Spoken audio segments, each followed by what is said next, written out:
I'm not really sure if it's try to get favoritism, get the crowd into it or whatever it is, but amazing having these guys here today. They also have developed a huge business and a huge following, both online and in their business as well. And so it's awesome having them here today. I can't wait for them to share information with all of you guys and gals that are following along on Facebook and all the people that are here today. Y'all doing? Whoa, that's loud. Oh shit. So, well, the nerd in me obviously prepared some flashcards. I was told by a SuperTraining crew that they wanted me to do some, or tell you guys something motivational and share a little bit more about my story and who I am. So the nerd in me obviously came prepared with flashcards. So I'm really excited to be here and to be able to share in this seminar with Mark and Hayden in this freaking awesome facility. For those of you who don't know who I am, my name is Stefi Cohen. I am a doctor in physical therapy and a professional powerlifter. The achievements that I'm most proud of have to do with deadlifting over 4 times my body weight raw and breaking 20 all-time world records in a period of 3 years. And while I am proud of having reached all of those things, I don't think that they tell the full story of who I am or how I got to where I am. So I wanted to share a little bit more with you guys and tell you about the things that I learned along the way. About 10 years ago, I got obsessed with a single question, and that was, what makes some people dream and never achieve anything, and some other people literally just crush it at everything that they do? What did I need to do at that point today to set up myself to succeed? At that time, I was 15, 16. I wasn't the most popular. I wasn't the prettiest. I didn't have the best grades. I wasn't the smartest. I didn't come from the wealthiest family. And I don't know if you guys know, but I'm originally from Venezuela, so the competition was high. Like, a lot of the people who I surrounded myself with were all of those things. So I was scared that because I didn't have the same things, I wouldn't have the same opportunities as the rest of those people, the rest of my classmates, and the rest of the people that I surrounded myself with. And I wondered, were those people just lucky? Like, were they just going to have everything that they wanted because of where they came from? But if I was truly honest with myself, I realized that not all the people who have perfect upbringings are able to be successful in the future, because not all of them lack 3 really important components, and that is to have hunger, to have drive, and to be ambitious, from what I could observe. For example, what do you think would be the upbringing or the future of a person who has the following upbringing? Because assuming that most people think that what you've been through determines who you are or where you can go. All right, so here's a story. This is a person who was born to a mother and a father. The father was never there. The mom was 13 years old. The kid was constantly abused multiple times because it didn't have anyone to take care of it. After that, the kid ends up having a child around the same age as her mom, and the child dies. Do you predict that the future of this person is going to be successful, or is it more concerning? And does anyone know by now whose story I'm telling? Anyone? That's the story of Oprah Winfrey. She's one of the most successful and influential and powerful icons of our era. So whatever story you're telling yourself about why you can't achieve something, stop, especially if it's self-depreciating. What you've been through doesn't determine who you are or where you can go. I'll tell you what the biggest gift that I received ever in my life, like throughout the years. The best gift, the best thing that could happen to me is to be told that I suck, that I can't do something. That is literally what fuels my fire. Throughout it, that's really what taught me about the value of discipline, of persistence, of hard work, of work ethic, of consistency. But more importantly, those things, the times where people have told me that I can't do something or that I'm not good enough, it taught me to raise my standards because they might be right. Maybe what I was doing at that point in time just wasn't good enough. What I was doing wasn't cutting it. So I had to really raise my standards for myself. The first time I encountered that type of resistance was not making it into the national soccer team. Then throughout my life, I was constantly told by my parents, my grandparents, everyone who surrounded me that I could never have a career in fitness. I was always obsessed with fitness since I was 6 years old and I started playing soccer. So everyone in my family told me I couldn't. There's no way I was gonna make a career of fitness. I come from a family that's pretty traditional. My uncles are doctors, my stepbrothers, stepsisters, lawyers, my mom is an entrepreneur. My sister graduated in econ and finance. So what was I going to do? I was going to be a personal trainer. You know, all my family made fun of me. Like, what are you going to do with that? Then I was told by my CrossFit coach, who I really admired, that there's no way I could ever make it in any iron sport. I asked him, hey, what do you think I should do? Should I focus on CrossFit and weightlifting or powerlifting? And he said, honestly, Steph, whatever it is that you do, it doesn't matter because you're not going to be good at any of those things. That's what he said. And then, this is a story that I don't share with many people, and not other people know, but I got kicked out of PT school after my first semester, okay, for getting a 74 and 25 in a test. And I'll tell you, in all of those situations, I was able to come out on top. I made it to the national soccer team. I was a team captain for 5 years. I was able to create for myself a pretty successful career in fitness. I made it to be the top 3 best powerlifter in the world in all weight classes, male or woman, yeah. And I graduated on the top of my class from one of the most challenging programs in physical therapy in the nation with close to a 4.0 GPA. And I'm not telling you all those things because I want to brag about myself or because I want to tell you how good I am, but rather so you can see that it's not an easy process, you know. All of the things that I set myself to do didn't come easy for me. In fact, there was a lot of challenges and resistance along the way. If you guys are in this room right now, you're among the smartest people in California. Not only because you decided to come here and listen to me talk, and to Mark and Hayden, but because they assume that you're the type of person that is constantly looking to improve yourself. You're constantly listening to podcasts, listening to audiobooks, watching YouTube videos. It's nonstop, the constant pursuit for knowledge. I assume that you're that type of people.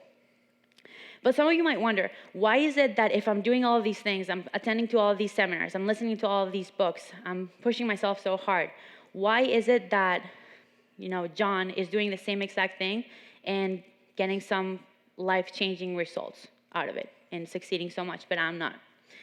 And I'll tell you what that is. It's because of what those people do after they put down that book, after that seminar is over, and when no one else is watching. All of these books, teachers, coaches, seminars are not there to just hype you up for 5 minutes, but they're there to sharpen your mind and to create a mindset that's ready for work. They're there to teach you how to create habits that will take you to where you want to go. Obviously, you need all of these books, you need all of these teachers, you need all of those coaches to gather the necessary information that you need. But knowledge doesn't mean anything if you can't apply it, or if you don't apply it, if you don't take action afterwards. So, like I said, it's about what you do after. After the motivation fades, after the seminar is over. Are you willing to learn from your failures, from your mistakes, and keep pushing forward? Or are you going to take it easy and take a step back and go back to your average life, to your average job, to your average house, to watch an average show? And I don't mean to offend any of you guys. Some of you guys might be fine with being average. I'm just not. So turn that shit off. Turn that TV off and pick up a book and learn something. But after you learn something, then apply it, because that's the most important part of it. So why do some people succeed and some don't? Because when failure overcomes them, those people are willing to push even harder, and some just take it easy. So ask yourself, who are you?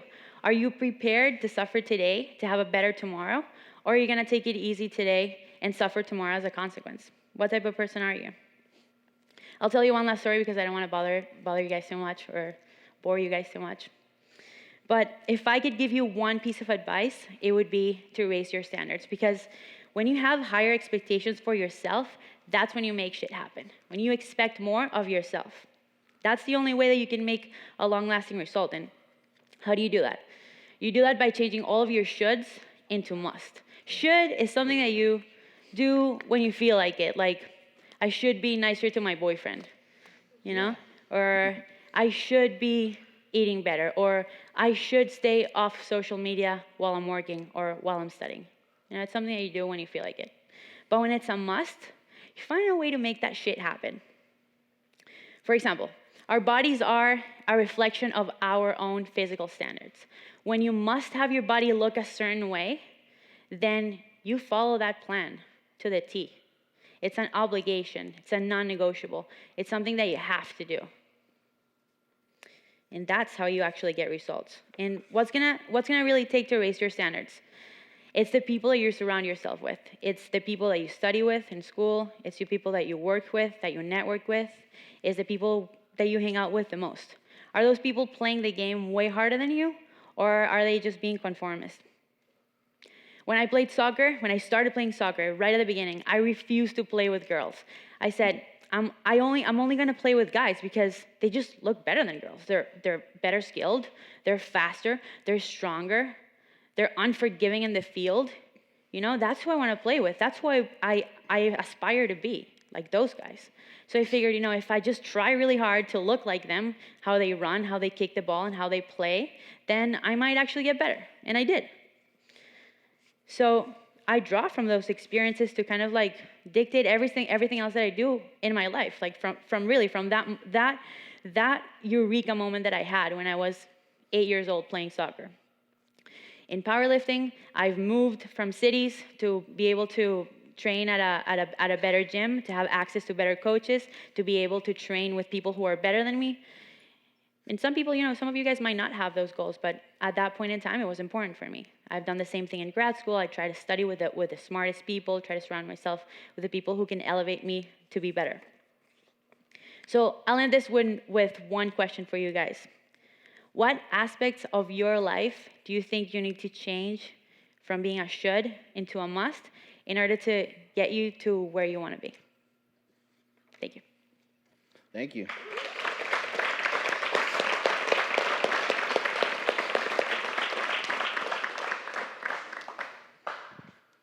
Hi, I'm Hayden. I'm not as much of a nerd as Steph, so I don't have flashcards. But I'm going to give you a little bit of information on my background, what got me into strength training, why it's so important to me today. I'll start right from the beginning. I grew up in Canada, played hockey my whole life because that's pretty much the law there. Unfortunately for me, this is as tall as I got in my career. I played for about 13 years. And since I wasn't one of the hugest, tallest guys, I had to make it a point to be one of the strongest guys on the team. Luckily for me, my dad was really involved in strength his whole life. He played university football, and he kind of knew what he was doing, pointed me in the right direction, got me in with an Olympic weightlifting coach really young, and I used that to train for hockey for my entire career. When I got to university, I decided I was going to focus on my studying, which never really works out. Everyone says that in year one. But that was my goal. I dropped all sort of athletics. And by the end of that year, I realized that strength training and lifting and pushing myself in the gym had become such a part of my identity that it was really the training I was doing off the ice for hockey that I missed more than the actual sport that I was training for. So I got myself back into Olympic weightlifting, where I quickly learned that being strong for hockey is not the same as being strong in a strength sport. And I was really an underpowered lifter. Like my strength numbers in squat and deadlift were too close to the numbers that I was hitting in snatch and clean and jerk, so it ended up leading to injury often. And that kind of forced me to reevaluate the way that I was training, and that got me studying and learning more about powerlifting. And that made the world of difference for me. So I went from, just beating my head against the wall, doing snatch and clean and jerk every day, to really broadening my understanding of strength training as a whole. The way that I was training was combining those two sports, and Stefi was doing the same at that time, and that's sort of how hybrid came about. Enough people were asking us, how are you doing powerlifting, Olympic weightlifting, and fitting that all into one training block or one training program. And it got to the point where we decided to give people what they wanted and offer the program ourselves. Fast forward a few years later, and here we are. We've had the privilege of working with around 20,000 athletes. So it's a lot of people in a short period of time, and it's been really great for us to be able to develop our skills in strength and conditioning, seeing what the technique flaws and all sorts of different types of body types, and we're going to share that with you today and hopefully pass along some of that knowledge. So before I pass it off to Mike, I just want to, to Mike, to Mark, I just want to say I think it's really awesome that you guys all came out here super early. Some of you guys camped out. You know, there's a lot of people who say they want to get better. They say they want to get stronger and learn. And some of those people are at home still sleeping because 8 o'clock was too early for them to come and be at the seminar. So great job for you guys for having that drive and passion to want to come out here. It makes our job a lot more fun. So I won't take any more of your time up. I'll pass it off to Mark, and can't wait to get started with you guys.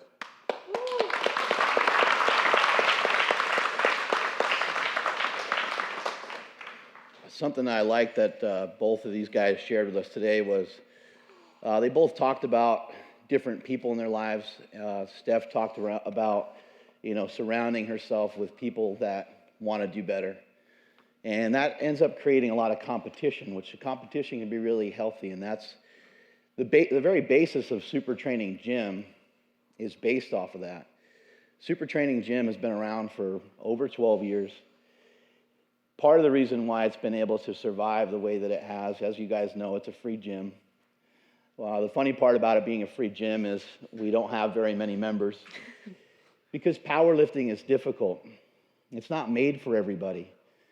Powerlifting hurts. It's painful. It's time-consuming.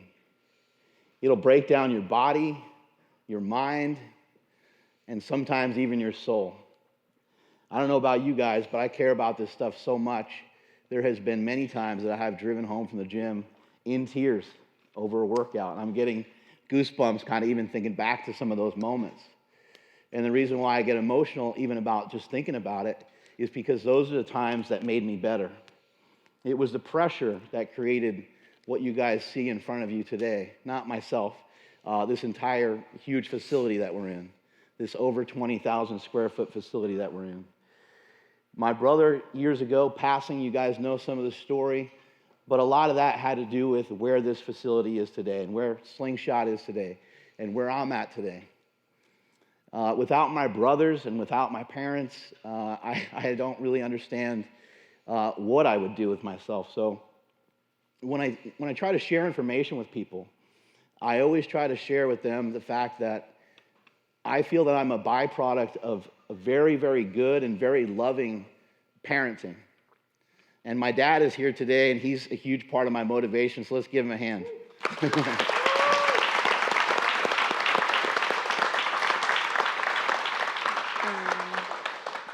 But I know a lot of people start out behind in life, and they don't have a dad, or they don't have a mother that cares about them, or maybe their parents are into drugs or alcohol or whatever it is, and the chips sometimes can really be stacked against you.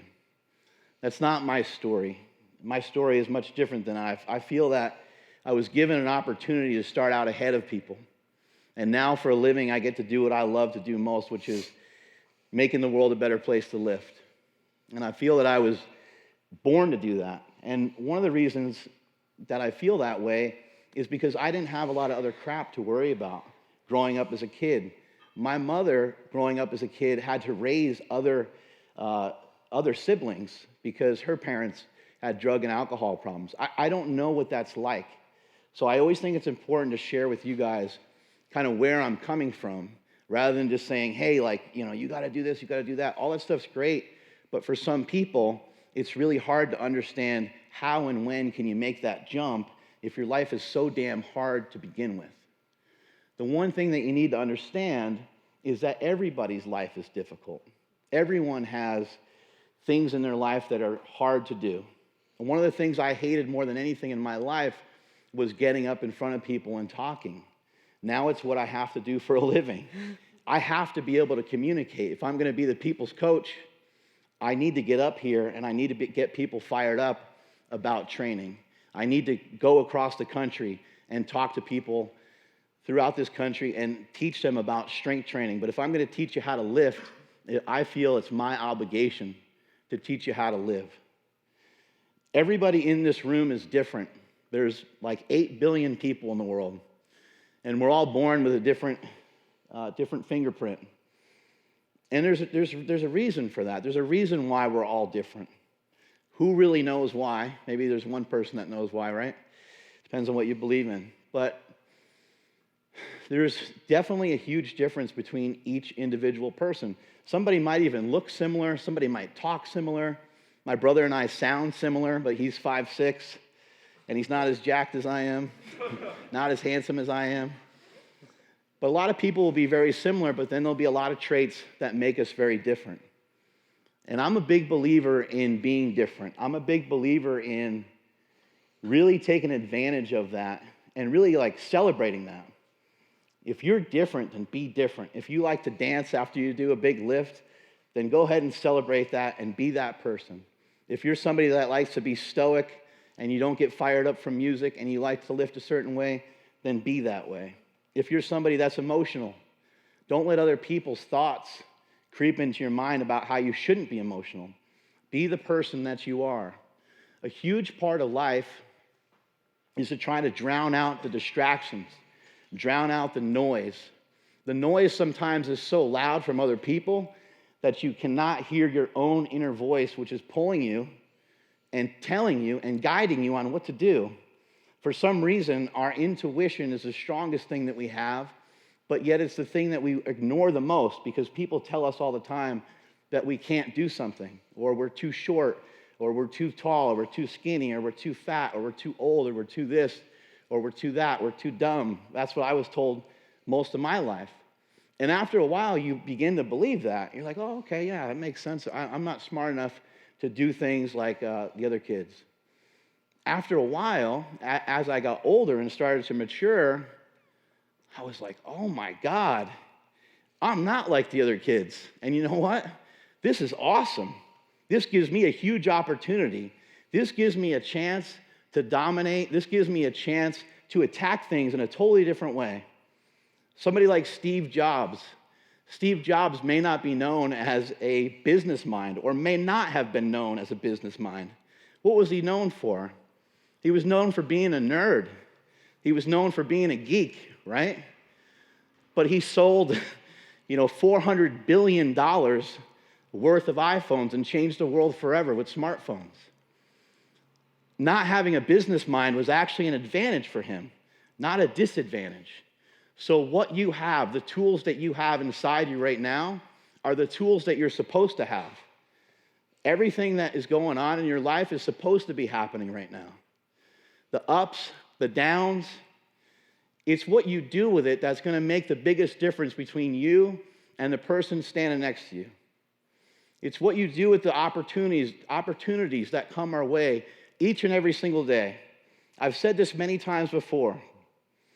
Each and every day we are faced with these opportunities to do more and to be more. The more that you can do, the more that you're willing to do, the more that you'll be able to do. Everyone in this room can be better. Everyone in this room can do more than what they're currently doing. Everybody in this room right now can improve every single aspect of their life, from their hygiene to their sleep, to their lifting, to their relationship. Every single thing can be improved. And when you kind of think about that, it's like, oh my God, that's a lot of stuff to do. I don't know if I have time to do that in every single day. But you'll have more time if you don't cut corners, not less time. You will have more time if you don't cut corners. What ends up happening, I've done this little demonstration before. Hopefully the camera can pick some of this up. But what happens each and every day is we have these corners. And what I see a lot of people doing is they'll go around corner number one. Okay, corner number one is get my children off to school. Boom, nailed it. Quarter number two is we need to get some sort of physical training in today, whether it's going for a walk or a bike ride or lifting some weight. Bam, we nail that, right? Well, now, because we didn't get ourselves to bed on time, because we were messing around on our phones or we were watching our favorite TV show, now as those corners start to come up, we're like, wow, man, I know I'm supposed to prepare some of my meals for tomorrow because I know that I had a conversation with myself. I promised myself that I want to be in better shape. The only way I'm going to be in better shape is if I eat healthy foods. The most cost-effective, easiest way to get that done is if I cook my own meals. That's the healthiest and most nutritious way to do it too. And so you're like, I'll figure tomorrow out when tomorrow comes. And by the way, huge tip for everybody, don't start your day until it's finished. Don't start your day until you plan it out first. So that corner comes up, and you're like, man, I'm exhausted. Whoop, chop it out. You just chopped yourself right down at the knees. You just totally wiped yourself out. You went against all the principles that you already talked to yourself about. When I talk about these things, I think people think I'm crazy because they're like, man, Mark talks to himself a lot. Well, Mark and Smelly, they go back and forth, and they have a lot of very intellectual conversations. But you're going to go back and forth on that all the time. The person that you're going to argue with the most is yourself, because something called self-doubt tends to trickle in. And you get little bits of self-doubt throughout the day, and then someone will say something to you. You'll say, oh, I'm on a ketogenic diet. How many times does somebody say, oh, hell yeah, that's great. That's wonderful. That's so cool. You want to be healthier? You want to be in shape? You want to drop some weight? No, that's not what we get. The person says, is eating all that fat healthy? What are you doing that for? You're going to have a heart attack. You're going to eat a bunch of meat all the time? That can't be good for you. So you get that negativity, and then you're like, yeah, man, maybe they're right. Maybe what I'm doing is wrong, because you already have some self-doubt built up inside your system. The next corner comes up. You wanted to read a book. You wanted to learn. You wanted to educate, as Stephanie was pointing out. You wanted to educate yourself because Stefi Cohen said so at this seminar. Then you're like, you know what? The day got busy. My favorite TV show is on. I'm going to check out all these chicks on Instagram and zoom in on their butts. So you cut another corner. Well, Hayden, you're laughing a little too loud. You're going to get in trouble for that. And what happens is, over a period of time, we start cutting so many corners that we have activity without having any movement forward. And at the end of the day, and at the end of every week, it's Thursday, and you're like, man, Friday's coming up. Can't wait for the weekend. I'm going to celebrate. I worked so hard this week. And really, if you're truly being honest, you didn't do much. You didn't work nearly as hard as you could have worked. You didn't nearly put the time in that you should have put into the goals that you have. Remember, I teach this all the time. Your thoughts start to become part of what you're doing all the time. The goals that you set out for yourself have to match up with not only your thoughts, but your actions. If you want to make more money, then make more money. If you want to be bigger, then get bigger. If you want to be leaner or smaller, then get leaner or smaller. It's as simple as saying it, making it a goal, and making it happen.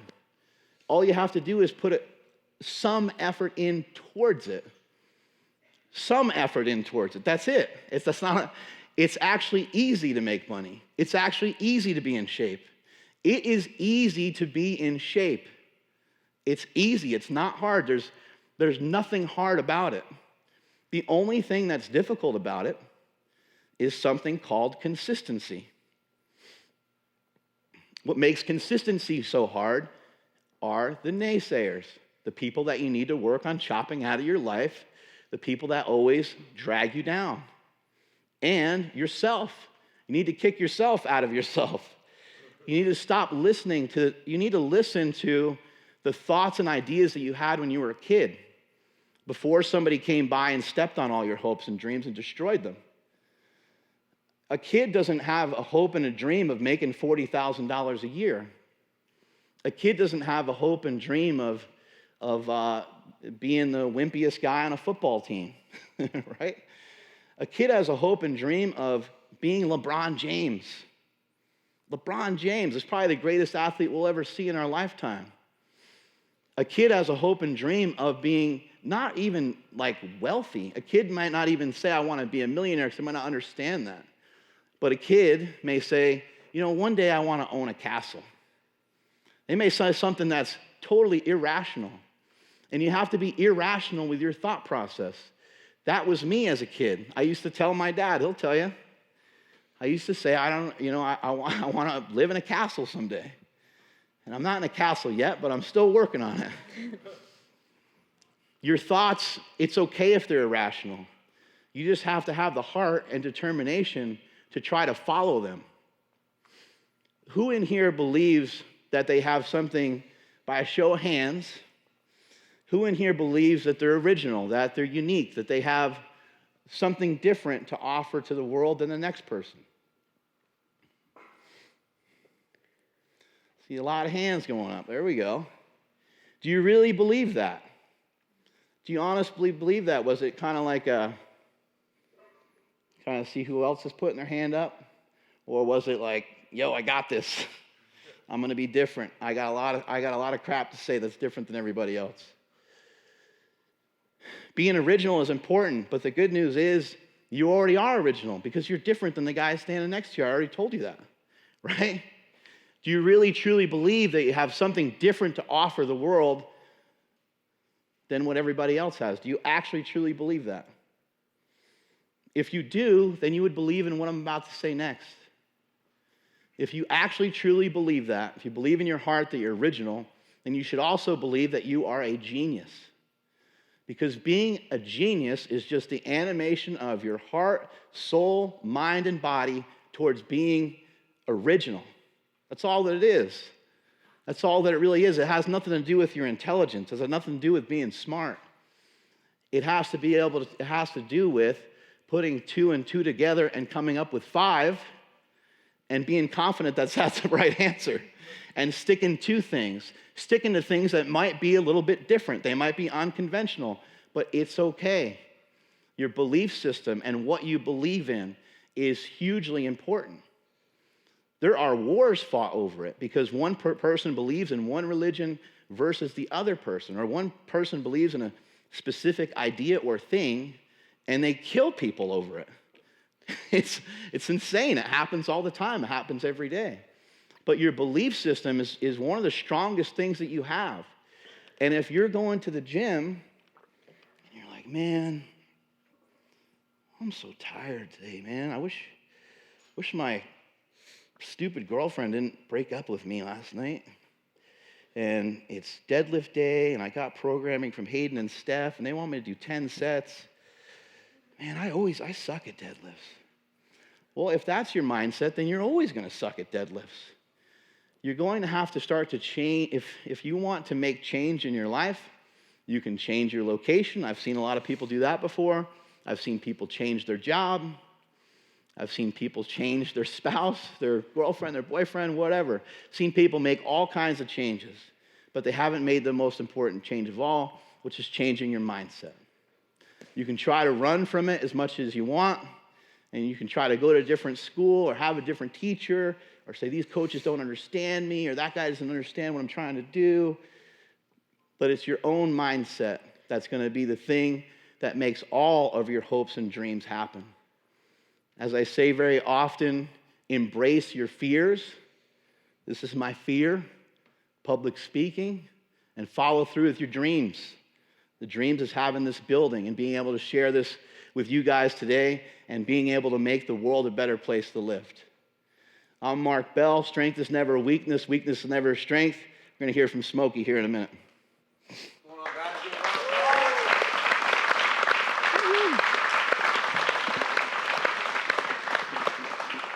Testing.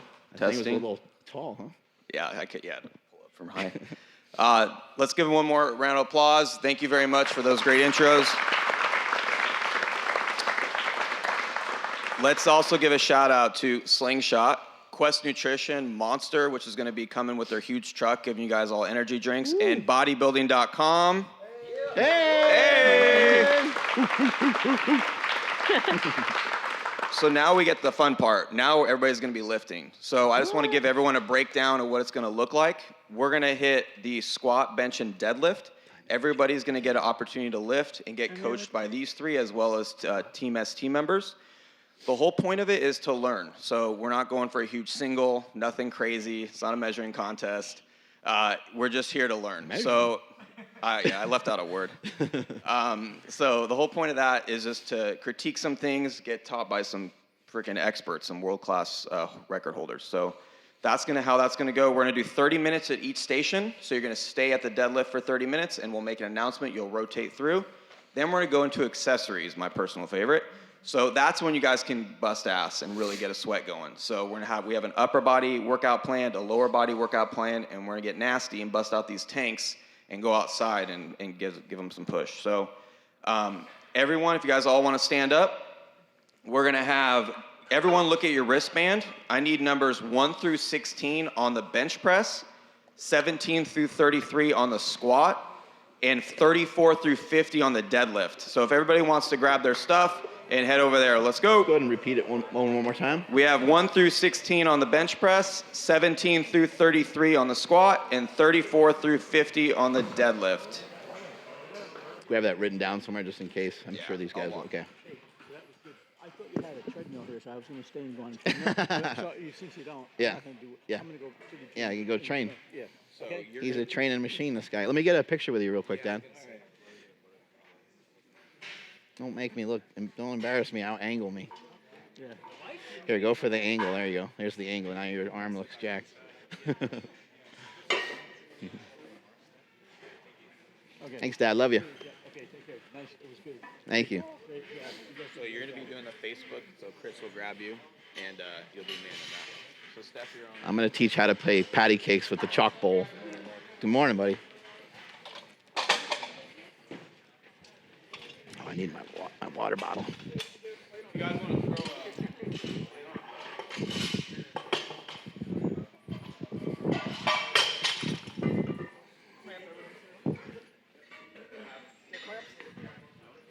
Uh-oh. That's delicious.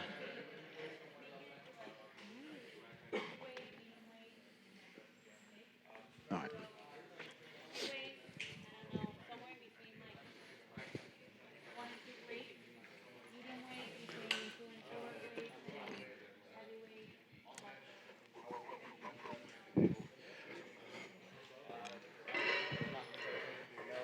What's up? Good.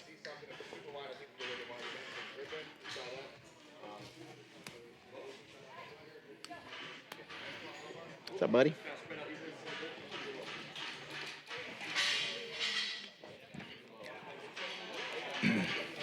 All right. Benching, squatting, deadlifting.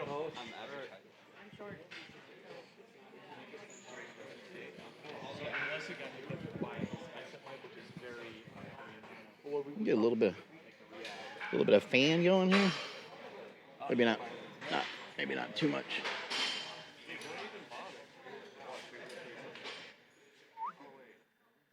Whew.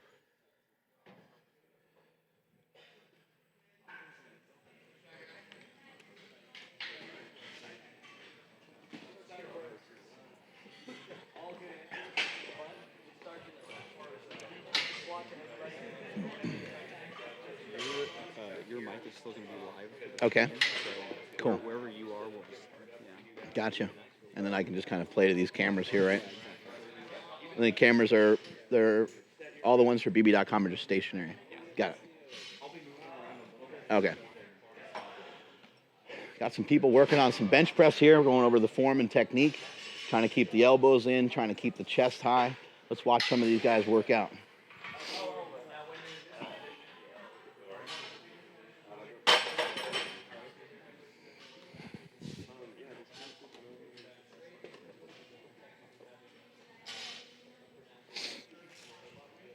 The legs play into it big when you're bench pressing.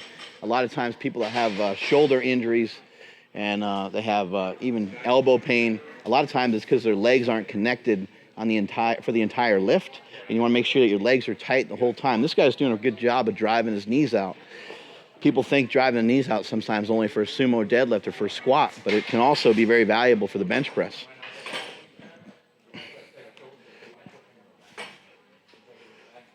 Surprised these guys didn't just start out with 3 plates, right?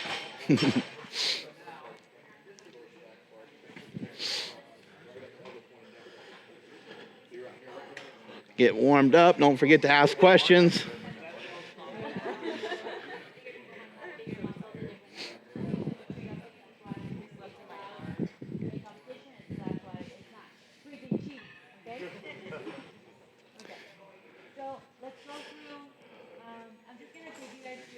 Before you even get into a bar, I'm going to give you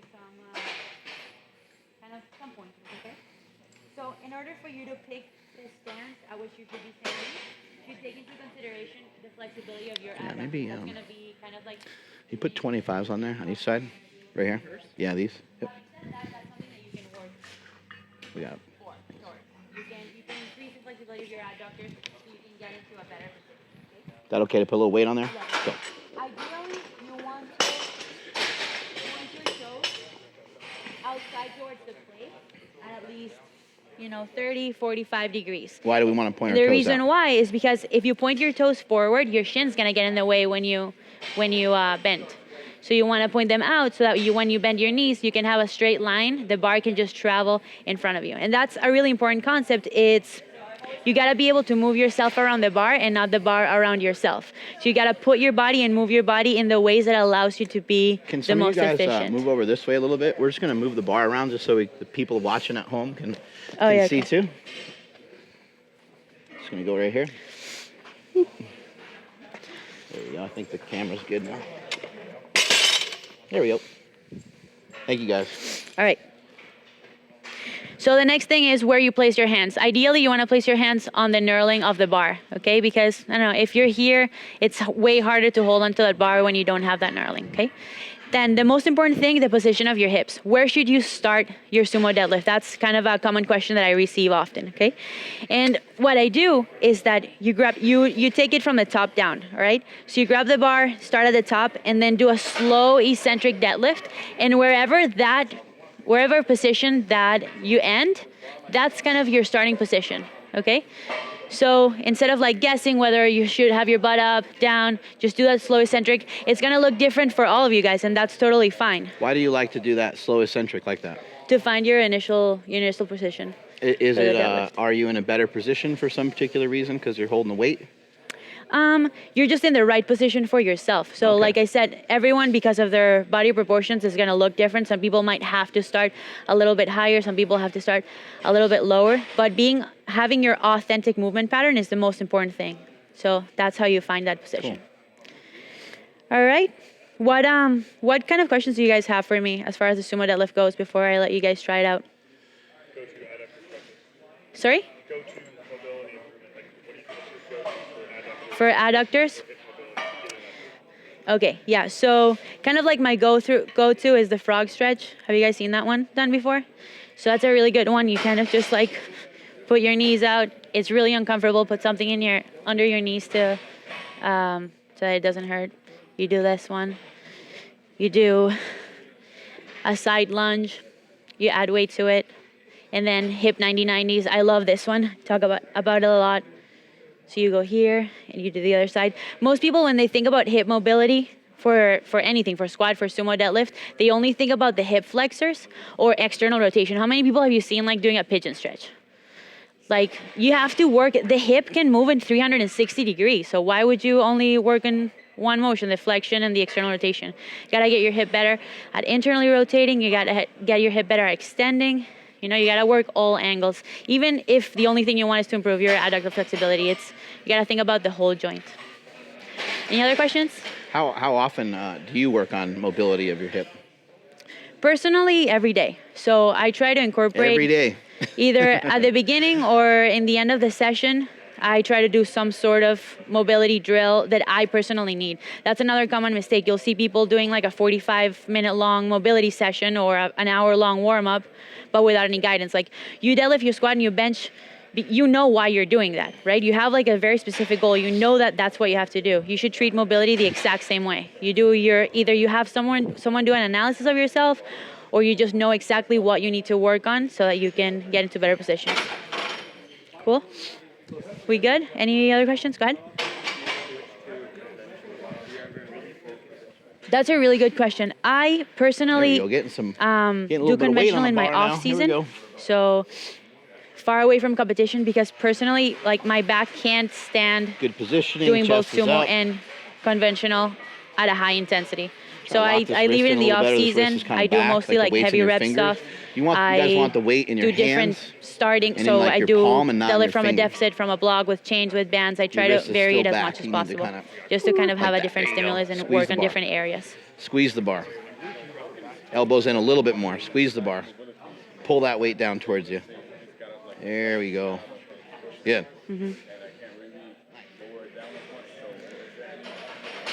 You either work with kettlebells and dumbbells, it's the first thing, or you start it from a block, so from higher up.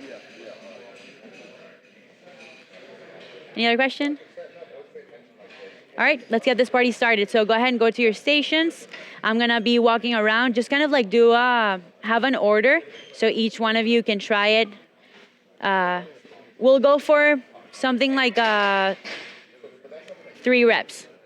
Or let's do 5 reps, so it's not that high, okay? Yeah.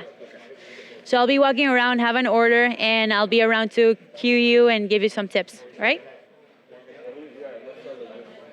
Who's first?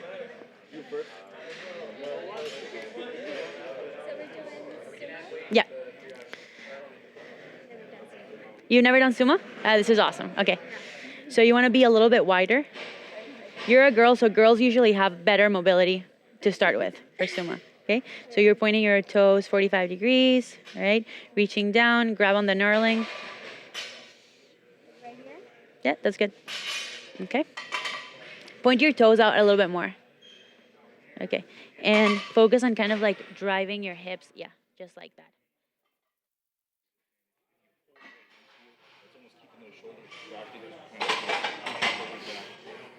Oh, we got a guy with some long arms and legs here. Lift off, let me know when you're ready with 1, and I'll count 2. You take a step back, please. Yeah. There you go. Good job locking the shoulders in. Keep the legs tight. Push towards him with your legs. You don't need to move your feet. Just push this way. 1, Yep. 2, 3. Yeah, there you go. Good legs tight. Pull the weight into you. Push up and back. There you go. Nice. Good work.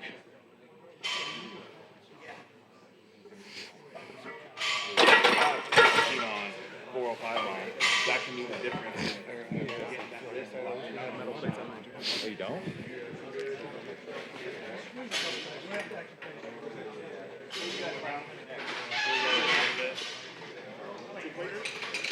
Hello?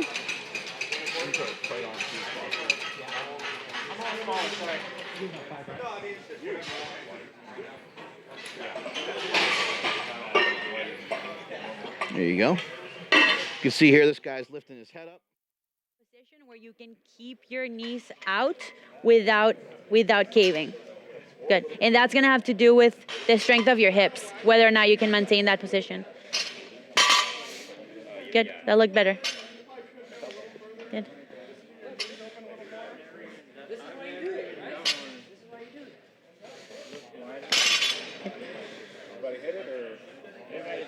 Yeah. Okay. Another thing you gotta think about when you do a sumo deadlift, it's not just a pull, it's both a push and a pull. So you keep that in mind. You know, you're driving through the floor, you're pushing the ground down, and you're pulling back at the same time. It's kind of like what's that called? A teeter-totter? Teeter-totter? So you're holding onto that bar, and with your body, you're trying to create enough momentum and enough weight to kind of compensate for the weight that's on the bar. Right? You push that, you pull that.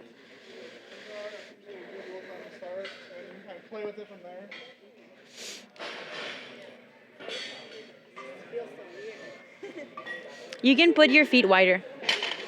Yeah. No, like, yeah. Okay. I just feel like I'm gonna fall for it.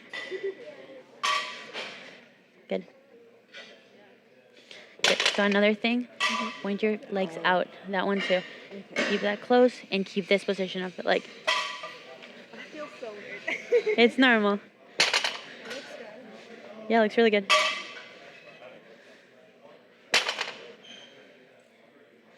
Good. Then the last thing, the position of your neck. Okay, so right now you're facing forward. Try to tuck your chin in, kind of like to have a double chin, and keep it there, just facing forward.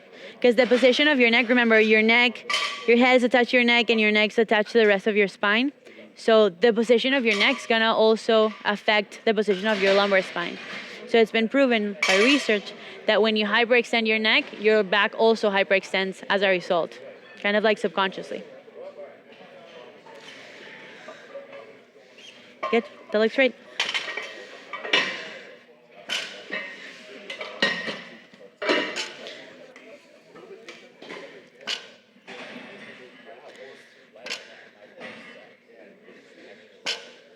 Nice.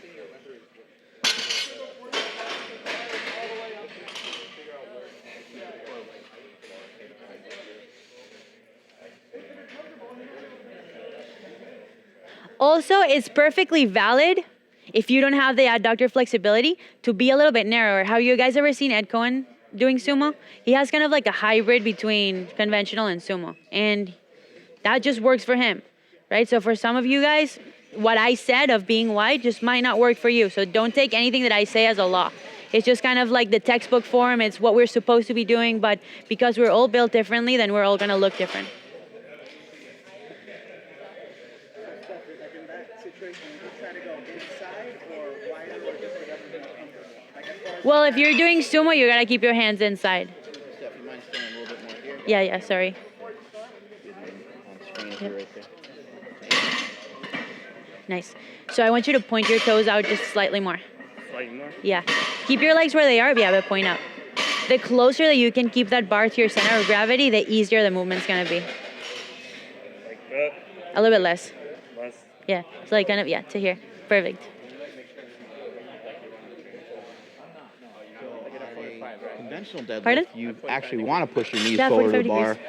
It's actually the best way to get the weight started and get the weight off the ground. With conventional, or I'm sorry, with a sumo Achama. deadlift, you want to actually push your Venezolana. hips Where are you back from? so much that your shin angle is straight up and down. And so if you listen to the demonstration, she was kind of saying you pick the weight up first, and then you kind of lower your El budare de Altamira. No, el budare de la Castellana. no sé cómo se llama donde me llevaron, pero Delicious.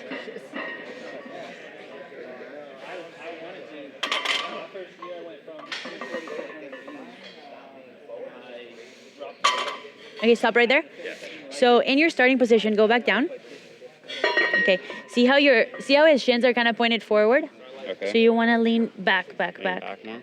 So stand up. Okay. And what you're going to do, point your toes a little bit out. Okay. And go down. You want to keep your knees out. Oh, out more? Yeah. Oh, okay. So that makes a better position. Okay. Good. Ah!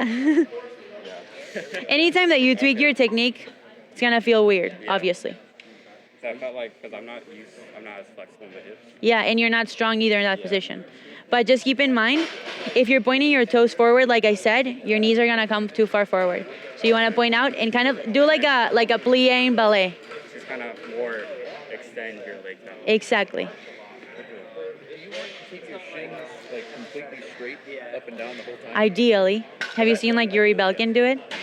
Have you seen like Yuri Belkin deadlifting? Yeah, His shins are like, just like completely out of the way. So ideally, yes. Yeah, And I understand like with personal preference when it gets to where you tweak it, but Exactly. that's the form you look to go towards before you tweak it. Ideally, you want a straight line from your shoulder, elbow, and wrist and the bar. You want to create the space that you need with your knees and your hips to be able to just have the bar just dangling on your hands. Like that would be the ideal starting position. So the only thing you have to worry about is holding onto the bar and pushing down against the ground. Good, that looks a lot better. Awesome. Yeah, that looks a lot better. Got it.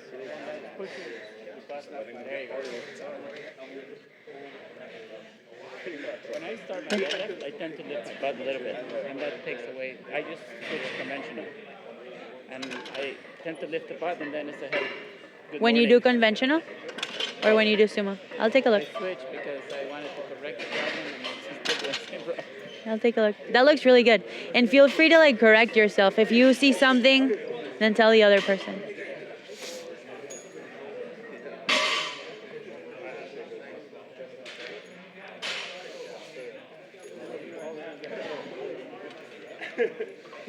Nice.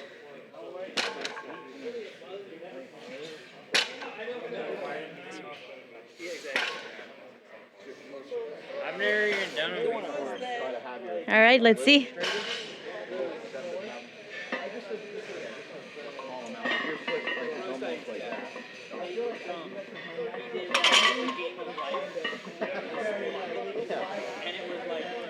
Can you get your feet out a little bit more? Farther? Can you? Also maybe try Yeah. to go a little wider too. Let's see what it looks like if you go a little wider. Try to keep pushing your legs, your knees out as you push from the floor. Like that, yeah. Just the opposite of whatever you normally do. Just kidding. That looks like a much stronger position right away. Now the sumo deadlift, there you go. Typically in a sumo deadlift, your knees, your shin angle is straight up and down. The knees don't really come forward of the barbell. The way that you were before with your feet pointed out a lot, your knee was kind of coming forward a little bit. This position looked a little better where you're out here more. So just a wider position, more Yeah, look, you looked a little more straight up and down. It might give you an opportunity to be more straight up and down for the whole lift. Cool, thank you. Yep.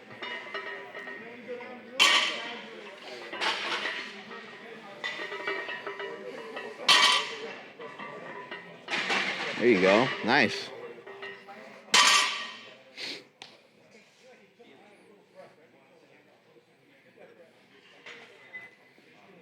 There you go. Good. Good speed. There you go.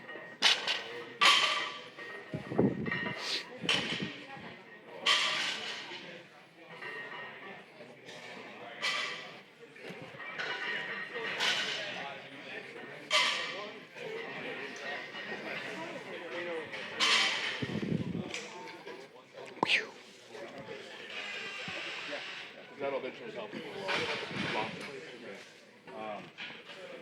Knowing you can do it, let's see here. Probably keep it.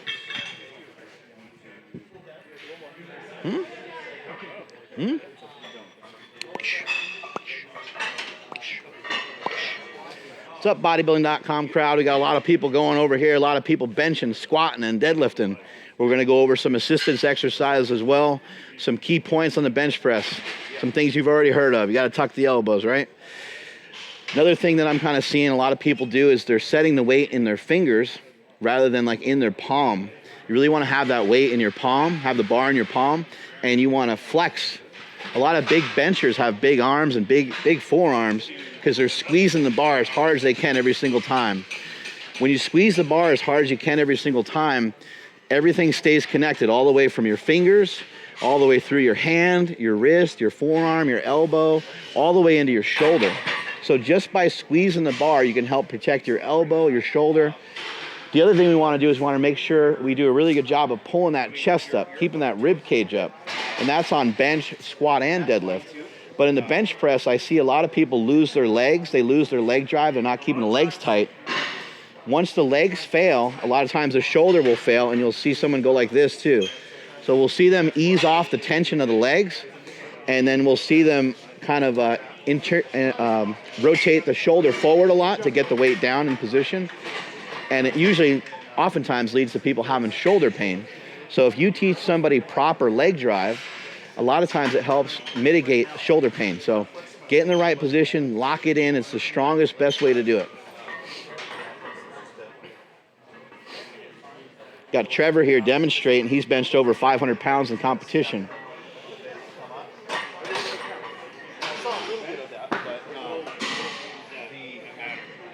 We don't improve by it could have been.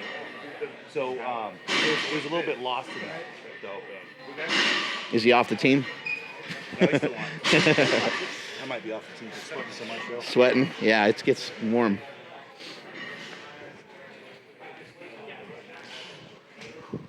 Be able to turn this on without it getting too loud, maybe.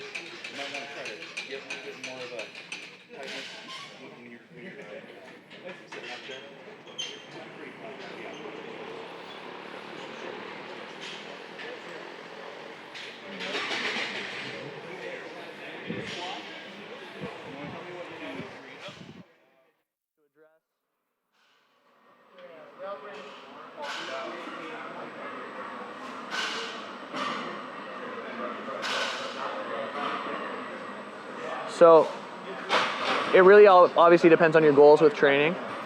If your goal is just to go to the gym and work out and get stronger and you don't have ambitions to compete or anything like that, then depth like this is totally fine.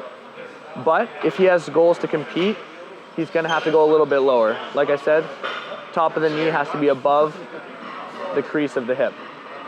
So we were just talking about your squat and depth standards. It just depends on what you want to do with it. If you want to go to the gym and just train, depth isn't as important as if you actually are trying to uphold to a competition standard. So for you, if you wanted to get white lights in competition, you'd have to go a little bit lower. And we talked about what issues are preventing you from doing that, so you can address it. But if your goal is just to lift in the gym and get strong and you're not concerned about competition, it's not as big a concern.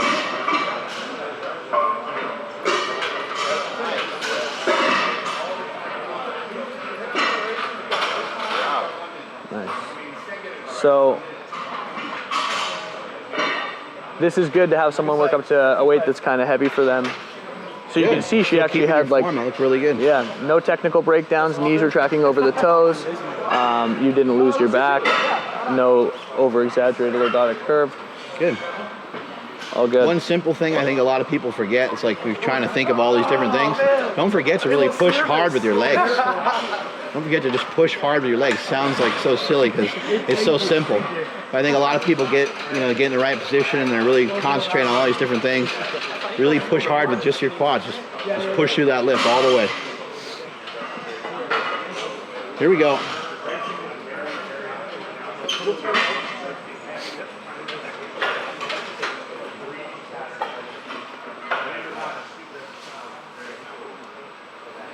There we go. Nice. It's even throwing a little pause in there for us. Look at that. Showing off. You can rebound out of there. Go ahead and go down, come back up. There we go. Be aggressive with it. Do a few more. There you go. Cool. And you can see for him, very nice. It's more comfortable for him to have his toes pointed out a little bit. Like I said, great. That's fine. Just depends on how it feels for you. As he does 50 reps. Good job, man.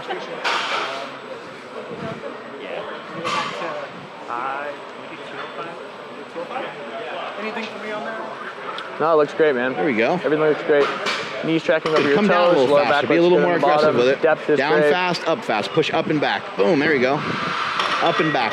Towards him, towards him. One thing that's really tough Good to job. see is if people are actually creating tension in their upper back. Everybody's a little different. Anywhere that you let Sometimes go some loose lifters is somewhere that you're going to will lose lower the energy weight in the lift. slowly, and then losing they energy in the lift means you lift less, right? So you want everything to be tight from where you're grabbing the bar all the way down to your glutes, quads, everything. You want to lift with intention. So your whole body is involved in the lift. Every lift in powerlifting is a full body lift, even bench. So treat it like that.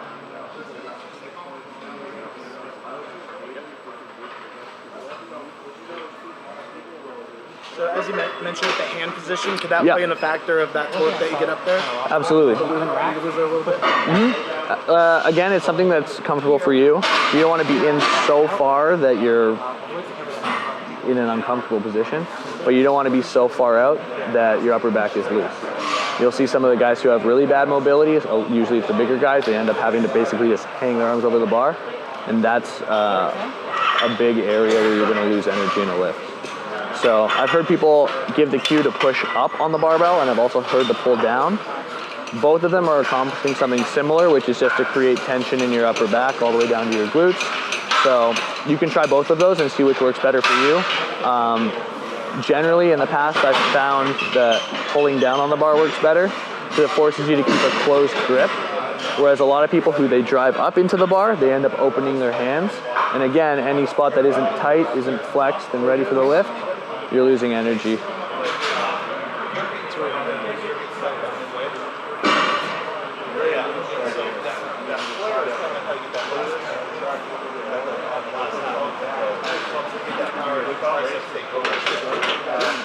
One thing is your knees are kind of caving in just a little bit in order to press up. Is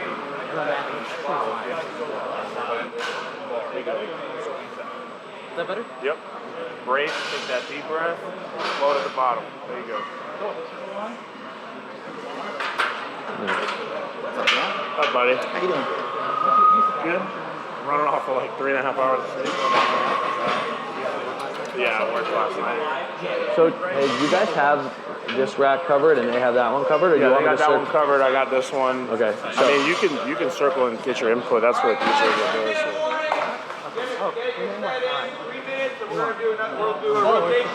Cool. So I usually do thumbless. Is that okay, or should I work on? So I would always recommend trying to get a full grip on the bar first, if you can, if you have the mobility.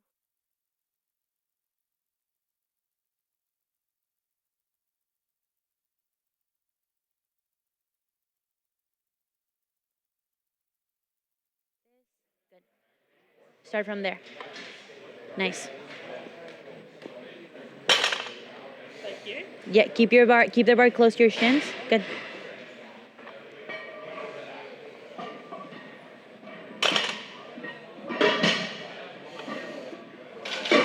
Okay. Good. So for you, I'm seeing a lot of anterior tilting. So your back is really, it's called an anterior tilt. So it's really curved. What do you do? Anything to work on that? Because if it's happening, or do you already? No, Okay. So it's usually kind of an awareness thing. Do you know that you do that? No. Okay. Yeah. So it's usually lack of awareness that your hip is moving that way. So one thing that I like to start people on is cat camels. Cat camels. You know that exercise? So essentially, you go like this, and you have people go all the way in, and then all the way out, like that. But you do it segmentally. So say you start from the hip, so you start turning the hip out, and then the upper back, and then the neck, and then go down from the neck, upper back. Try to do kind of like segment by segment. That brings more awareness into where your hip is oriented in space. And so when you start doing your deadlifts, you'll feel it. Like you'll be in that anterior tilt and you'll be like, okay, no, it's not like that. I'm gonna put my pelvis back in neutral. Anterior tilt. Is it like this? Yeah, like this. I think I'm so like focused on keeping my back straight. Yeah, it's normal in girls, and because we're so flexible, then that's what happens. Guys usually don't have that problem. Guys have the opposite problem.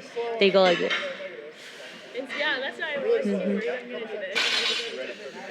I'll try that.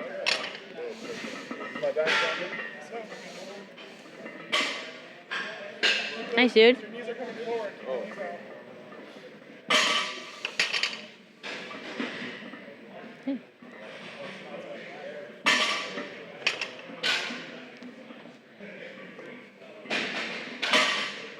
That's a big kid right here.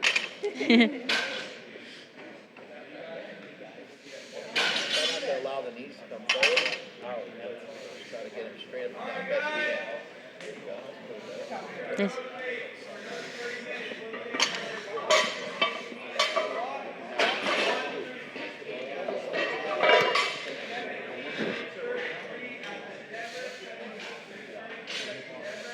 Dude, I swear that not lifting, I feel like I'm gonna get injured doing regular life things.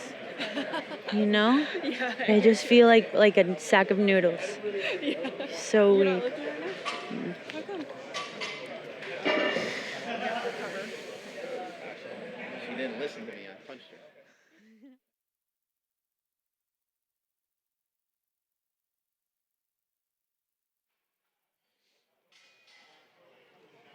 Make sure you kick everybody's ass, okay? But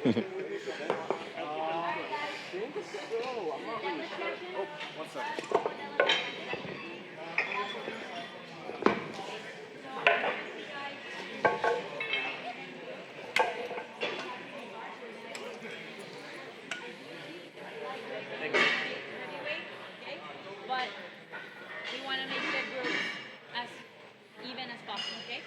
So this. Ready, go. We're deadlifting sumo? Okay. I don't know. No, yeah.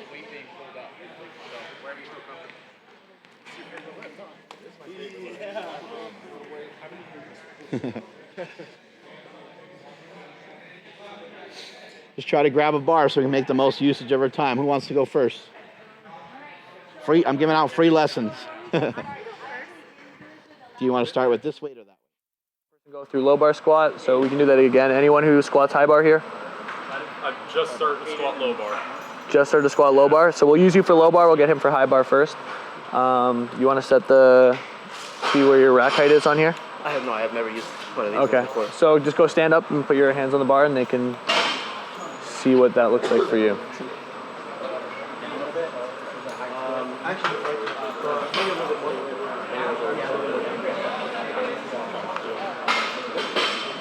Okay, so I like to always say that the squat starts in the rack because that's the first place that you have to engage yourself before actually completing the lift. So you want to do everything with intention, starting from that. So you choose a grip width that's comfortable for you. You use that to center yourself in the bar. You want to go under the barbell. Okay, you want to pull the barbell into the top of your traps for high bar squat. You want to make sure that you have a neutral pelvis when you pick the bar off the rack. You'll see a lot of people who over-exaggerate it the other way because they don't want to end up in a hunch position. So you see them picking the bar up like this. That can cause a whole slew of other problems. So you want to keep your hips tucked a little bit so they align with your shoulders. And then generally what I recommend is taking 3 steps back out of the rack. You take 1 step, your second step to align your feet, and then your third step is just to adjust your width. The less movement you can do while you're under the bar, the better, and the more energy you can put into the squat. So that's why I try to say only take 3 steps. Do you want to do a squat for us? So the things that we're looking for in the squat is obviously depth, hip crease going below the top of the knee if you're trying to compete and you want to hold yourself to competition standards. If you're not someone who's going to compete in powerlifting, that's not as much of an issue, but you still don't want to limit your range of motion unnecessarily if you can achieve it. You want to make sure you see the knees tracking over the big toe. You want to do another one? Which he's doing really well. And then just as an aside, I told the last group this as well. If you have an issue reaching depth without losing your lower back in the bottom, butt wink, most people call it, there's a simple test that you can do for yourself. At home, all you need is a mirror. Line yourself up beside the mirror. Do a squat. If you end up with a butt wink around parallel or you can't achieve depth without a butt wink, put a raised platform under your feet so your heels are elevated. Perform the same thing. If you can then do it without a butt wink, then you know that the issues come, or what's limiting your mobility is coming from your ankles. So then you need to address your ankle mobility. And that can be caused by a number of different things. I won't go into depth about that.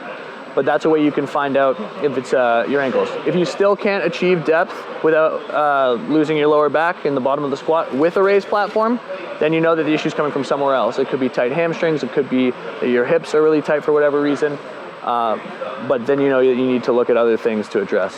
A quick fix for someone who has ankle, you can rack the bar, sorry. A quick fix for anyone who has ankle mobility issues is obviously getting a weightlifting shoe.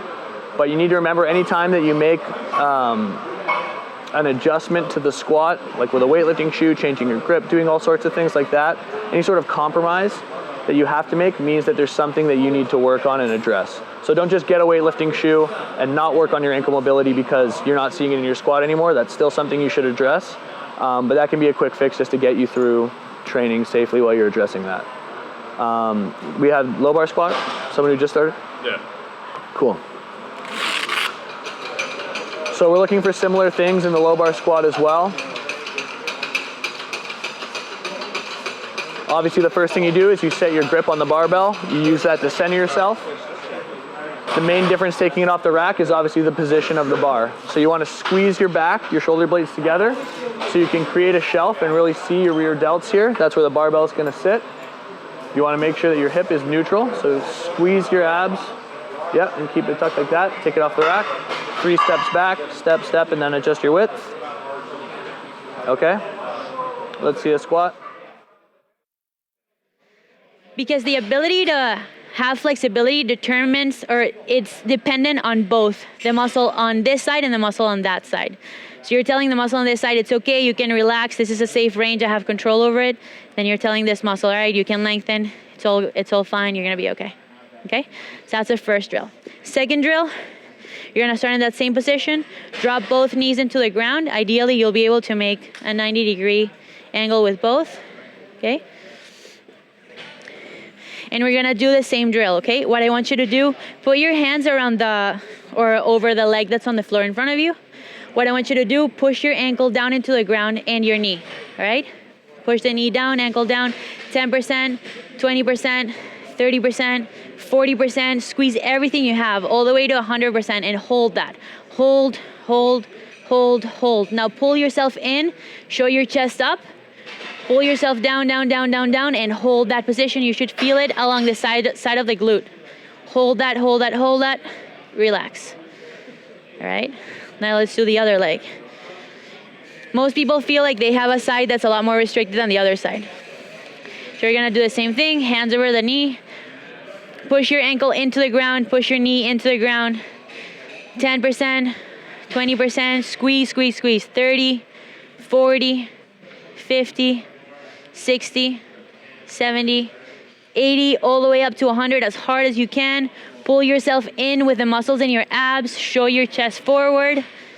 Keep pushing that ground in with both of your legs. Hold it and relax. Right? You can see like this is part of a workout. You guys sweating? Right? So now we're gonna do hip 90-90, just rotations. So all you're gonna do is come in, reach forward, come into the other side, reach forward.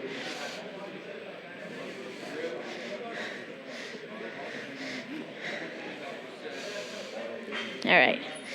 Last thing you're gonna do, we're gonna work on your hip flexors. So stretch in, reach, relax, reach, relax. Let's do 5 on each side. Reach, relax. A lot of people skip their warm-ups and their mobility drills, but if you think about it, only the rookies do that. All professional athletes warm up and do their mobility stuff. So don't be a rookie. All right. And mind you, we would do like double as much as what we did just now in a full workout. But because of time constraints, that's all we're gonna do. You guys feeling ready? All right, let's do it. So go everyone to their bar and have some. For your ring, but I never know why the thumb loop. I never got that. I don't know what they think someone's gonna do with the thumb loop. Can't you just bring the strap through it? Yeah, right. So on yours, one thing, your shoulders get kind of loose.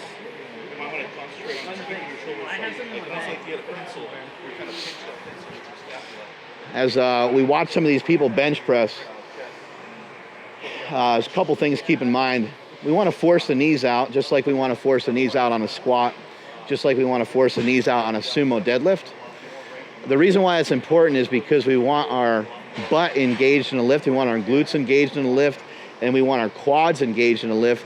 This tells me right away when your knees are forced out and they're not caving in, it tells me that your legs are turned on, your legs are part of the lift throughout the entire range of motion. I see a lot of people's legs will shut down at the bottom of the lift, and that's when we end up with shoulder problems, and we end up just bench pressing from a much weaker position. So the legs need to be turned on the entire time. I'll show you how some of these guys go. You want to try to basically set yourself up on a bench as if you were decline bench pressing.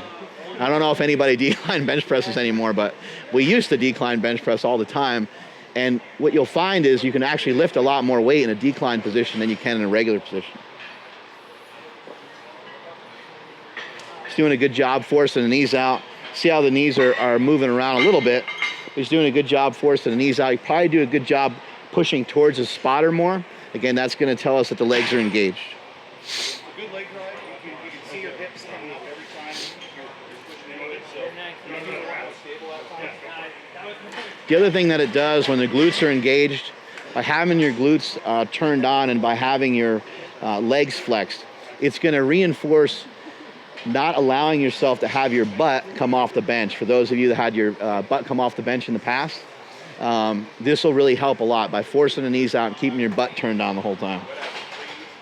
You want to get it over with. You don't want to get over. You want to take each rep like that. Got a bigger guy here, a taller guy, so it takes a little more to organize the body as you get down to the bench press here. So have you do a little bit more here, a couple more reps, a little bit slower. Go ahead. You always want to roll the weight to the front of the rack. This can help ensure that we don't hit the rack or hit the post on the way up. I would say let's have you start completely flat. Okay? So right now I have him starting completely flat. Part of the reason why I like this is because he can go from flat and being in the worst position. Hold on, we're not gonna bench that way. And roll the bar to the front. And now we're gonna wind him up into the proper position. Here at SuperTraining Gym, we always like to use the bar to get ourselves in position. So start back that way a little bit more with your head that way. There you go. Okay, and then there you go. Yep, good. And all he did there was pull his shoulders down and back. And now he's doing a good job of keeping his chest up. There you go. Good, push evenly on both sides, real strong, real powerful. One more rep. Boom, good. Nice work. So sometimes you just want to slow it down a little bit, have a little bit more control. That looked really good. Yep. Here we go.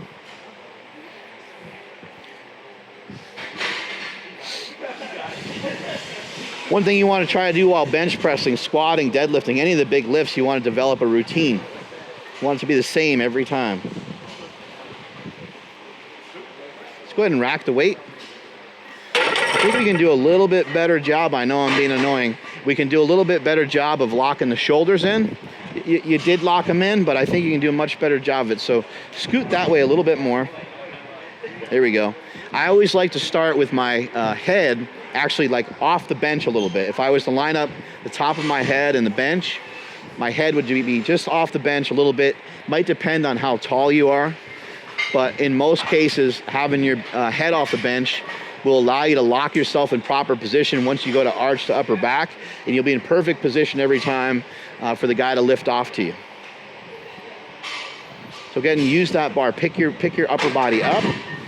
Pick your upper body completely up off the bench. Tuck the shoulders down and in and bring your shoulder blades into your back pocket. There we go, good. Turn the legs on and flex. Flex the quads. Push towards him the whole time. Good. Help him on racket. There we go. Good, legs are tight, legs are tight. We need to come here. There we go, good. One more rep after this. Okay, pause on the chest. Elbows in a little bit more and pull the weight through your body. Press, boom, there we go, good. If that felt weird, that's because that's the first time you ever used your back on a bench press. But that's the way it should feel. It should feel like you're trying to really pull the weight through your body. You'll save your shoulder a lot too by doing that.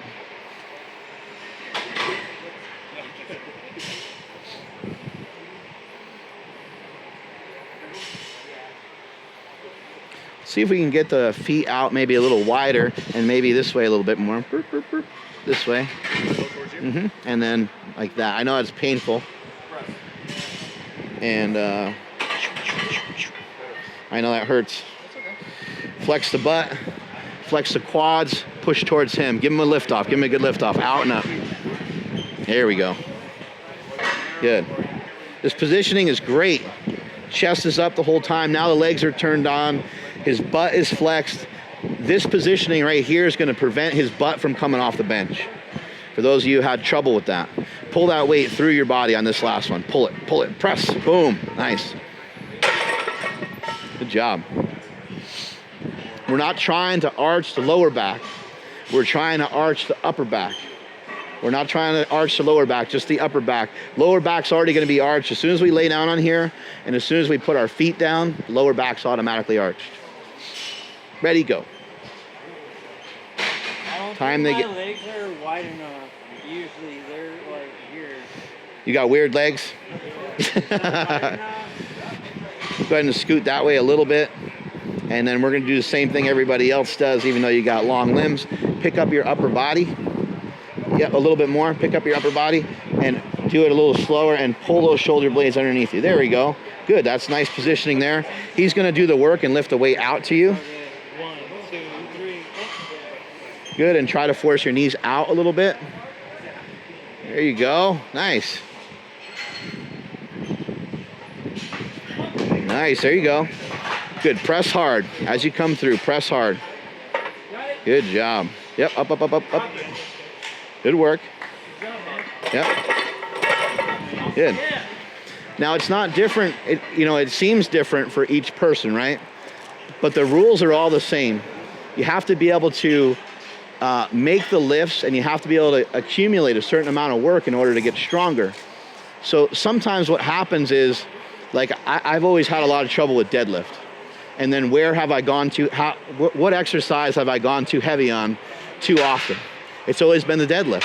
What exercise have I missed lifts on? It's always been the deadlift. I very, very rarely miss a squat.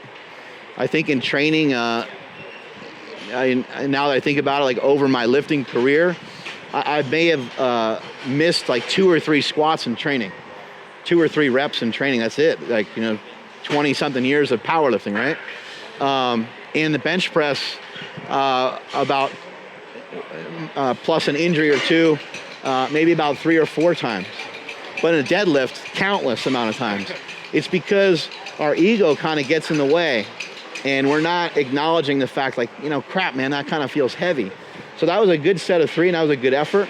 But like if you were training, or if I was trying to work with you, I'd have you use probably like 20 less pounds, because I'd want you to be able to get through like 3 sets of 3 or 5 sets of 3 very comfortably. Because it doesn't matter where we start. What matters is that we're able to do it consistently over a period of time. That's how we gain strength. This guy didn't get this big by training for 2 years. I mean, imagine you've been training for a minimum of 10. Yeah, and probably more like 20, right? Yeah. So it takes a long time to acquire strength. And so we got to be able to be in the game for a long time. We can't miss lifts. We can't overdo it. Keep the weights, keep the proper weights, optimal weights for you to get the amount of reps and sets that you need. Who's up next?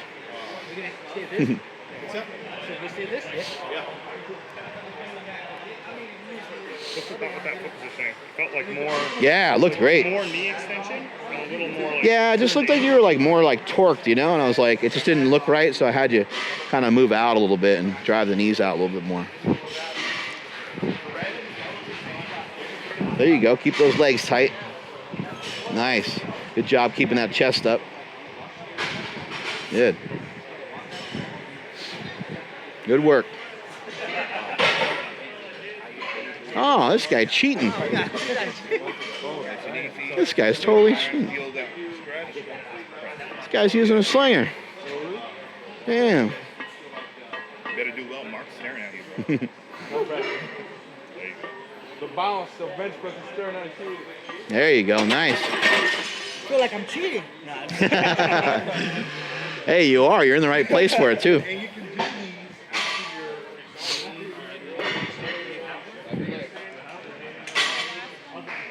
There we go.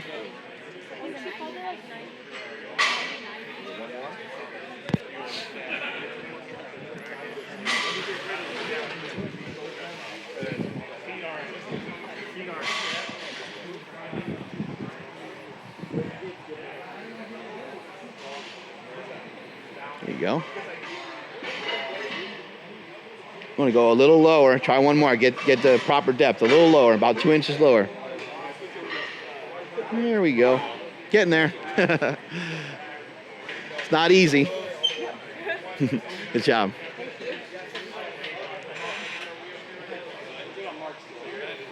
Got some squats going on over here. Bodybuilding.com, we got some squats going on. What's up, everybody? Got some ladies showing us what's up. Lifting more weight than John. John, come on, buddy. Oh, there we go. Somebody knows how to get down to the ground there. It's like a Beyonce move right there. There we go. Very good.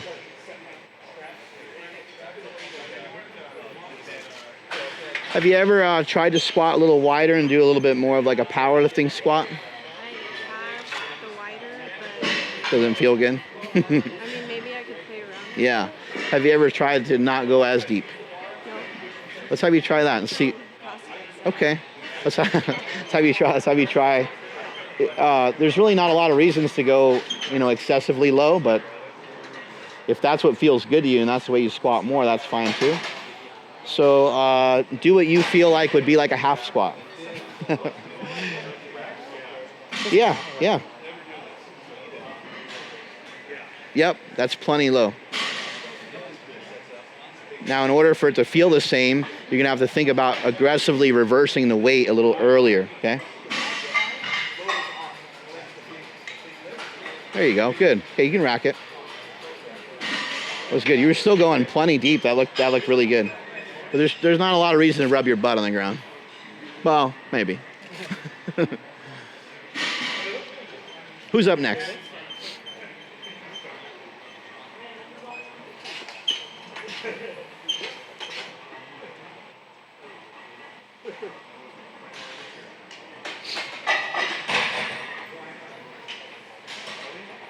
There we go. Another deep squatter.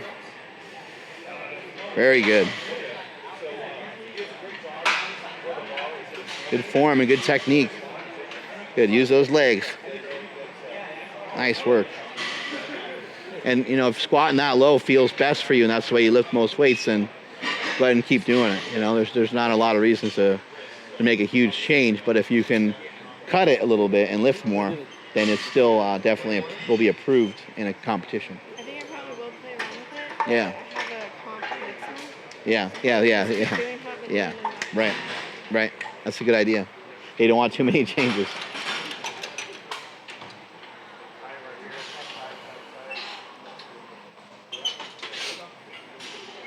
This guy's hiding some bowling ball calves right there. Look at those. Look at those damn things. Take prime to cover those up. Yep. There we go. Great. Smooth, efficient. Good job, man.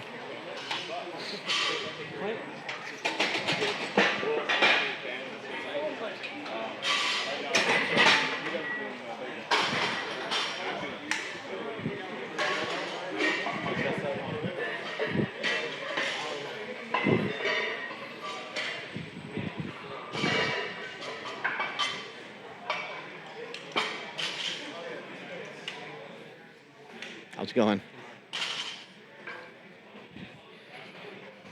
Oh, a little air coming in back here, huh?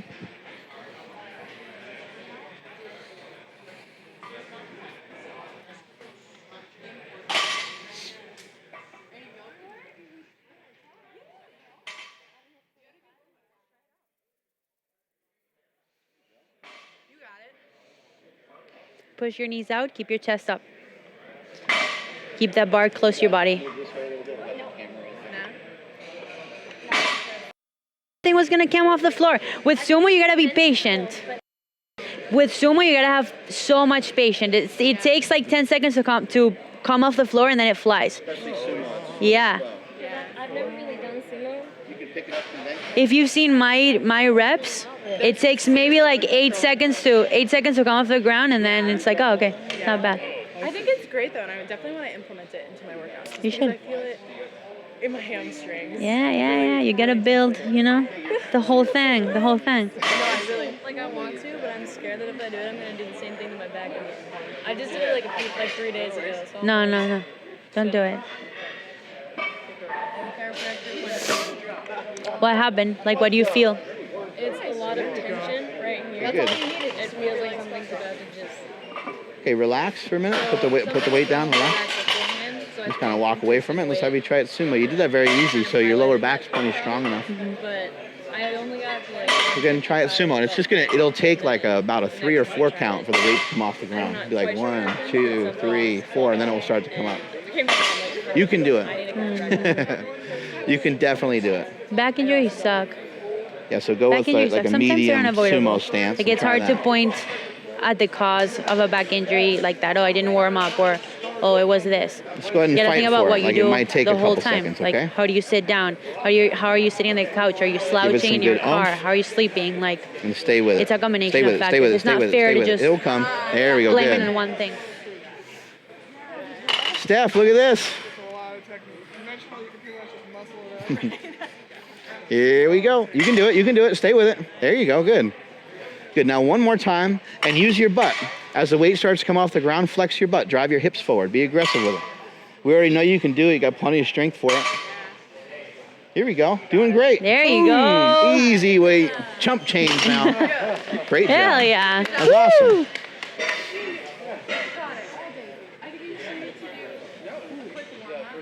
Yeah. A little build confidence a little bit. Who's up? Did everybody get a chance to go? Yeah, might as well keep lifting, right? Yeah. What's your best sumo? Do you know? I got 400, 405 sumo. Getting this lift in with the clock running out. It's fair. Here we go. Oh, look at that. He's able to snap right in position. Wow. Damn, that's perfect. Oh, I don't even know why he showed up if you already know how to lift. That looks great. Damn, good job. One thing I would say is, go ahead and put the weight down for a second. Sometimes this squat position for a sumo deadlift, sometimes it's great with like lighter weights, and then sometimes a little heavier weight, you'll tend to tilt forward a little bit. So what I like to have people do is go ahead and get in position, and then just bring your hips up about an inch.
You never know. What's up, everybody? Got people transitioning from squats and benches. The way we have it set up here today, everyone's getting a chance to work with everybody. So everyone's getting a chance to see Hayden or Steph, and everyone's getting a chance to get their squat, bench, and deadlift looked at by multiple eyes, multiple coaches. I'm able to kind of float around the room here a little bit and get to everybody. Got people just starting out, warming up with the bar again. And we're going to progress, add some weight. Can't really tell someone's form and technique that well until they get a little bit of weight on there. So that's what we're transitioning into. A little bit later in the day, we're going to be hitting some assistance exercises along with some conditioning drills, which should be fun. Get people on the tank, get people outside, maybe try to make a couple people barf.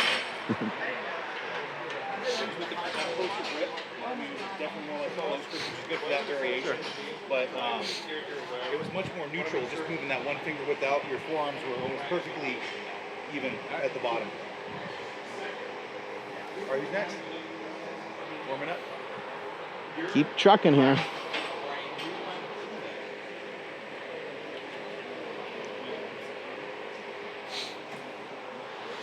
There you go. That might be a little high for you. Yeah, it is. There you go. You're trying to bring the elbows in. There you go. That's a little better. Yep. Good. Bring the weight a little higher. Like right here, sternum. Yeah, right on the yep. bottom. There we go. Boom. Yeah, there you go. Nice. Good. Nice. Good job. And you guys might notice when you get on this bench, it's wider than your normal commercial bench, so it might feel a little bit funny. Yeah. Yeah. It's like a little couch. Building up them calluses. Plan to compete. Standard depth across most federations is the top of the knee has to be higher than the crease of the hip in the bottom of the lift. We also want to look for knees tracking over the big toe. So if you have issues with your knees coming in, that's something that you need to address. But don't be overly critical to the point where it's taking away from your overall progress. Little inefficiencies in your lift are normal, and everyone has them. It's only when we see something that you look at and it looks like an issue and that most people can point out without a lot of coaching training that really needs to be addressed. So you can rack the bar. His squats were good. His knees were tracking over the toes nicely. He kept all the positions well. I'm going to have someone do it also in low bar. Who squatted low bar? You want to do it? Low bar? Okay. So we're looking for pretty much all the same things in low bar. The only differences we're really going to see is obviously the bar placement and then the angle of the torso on the way down. Those are things we want to take a look at. So in the low bar, you're going to have the barbell. You're going to squeeze your shoulder blades to create almost a shelf on your back so you can sit the barbell on top of your rear delts. You want to do the same thing, pull down on the bar so you can create tension in your upper back so you don't have energy loss in the lift. You want to keep the core engaged, so squeeze your stomach like that. Keep the hips tucked. All right, walk it out. All right, and then the same things. You're going to have a little more forward angle in the low bar squat just because of where the weight's distributed. But we're still looking for knees tracking over the big toe and to keep a neutral spine the whole way down. And I shared this with the last few groups, a quick tip that you can, or a quick test you can use for yourself to identify mobility issues. If you're having issues with keeping your lower back tight in the bottom of the hole, you can just do it alone with yourself in a mirror. Set up beside the mirror, try to perform a squat in bare feet or flat shoes. If you notice you have a butt wink, you can put a platform under your heels, an inch or two, and then try to recreate the movement. If you're able to achieve a full squat without having the butt wink, then that means the limiting factor in your mobility is coming from your ankles. So you know right away that's something you can work on. A quick fix for that is obviously something like a weightlifting shoe, but it doesn't mean that you should just get a weightlifting shoe and not work on that issue of ankle mobility. If you try to recreate that squat and you still have the butt wink and you can't keep your lower back tight, then you know it's an issue coming from somewhere else. It could be tight hamstrings or something else that's leading to tight hips. Okay, so that's just a quick test you can do to kind of evaluate if you have an issue and if there is an issue with your mobility, where it's coming from in the squat. Okay, you want to do a couple reps for us just to show? Yeah, so that looks great. I wish we had someone who had terrible technique, but you guys are all pretty good. I haven't really been able to pick apart anyone's squat.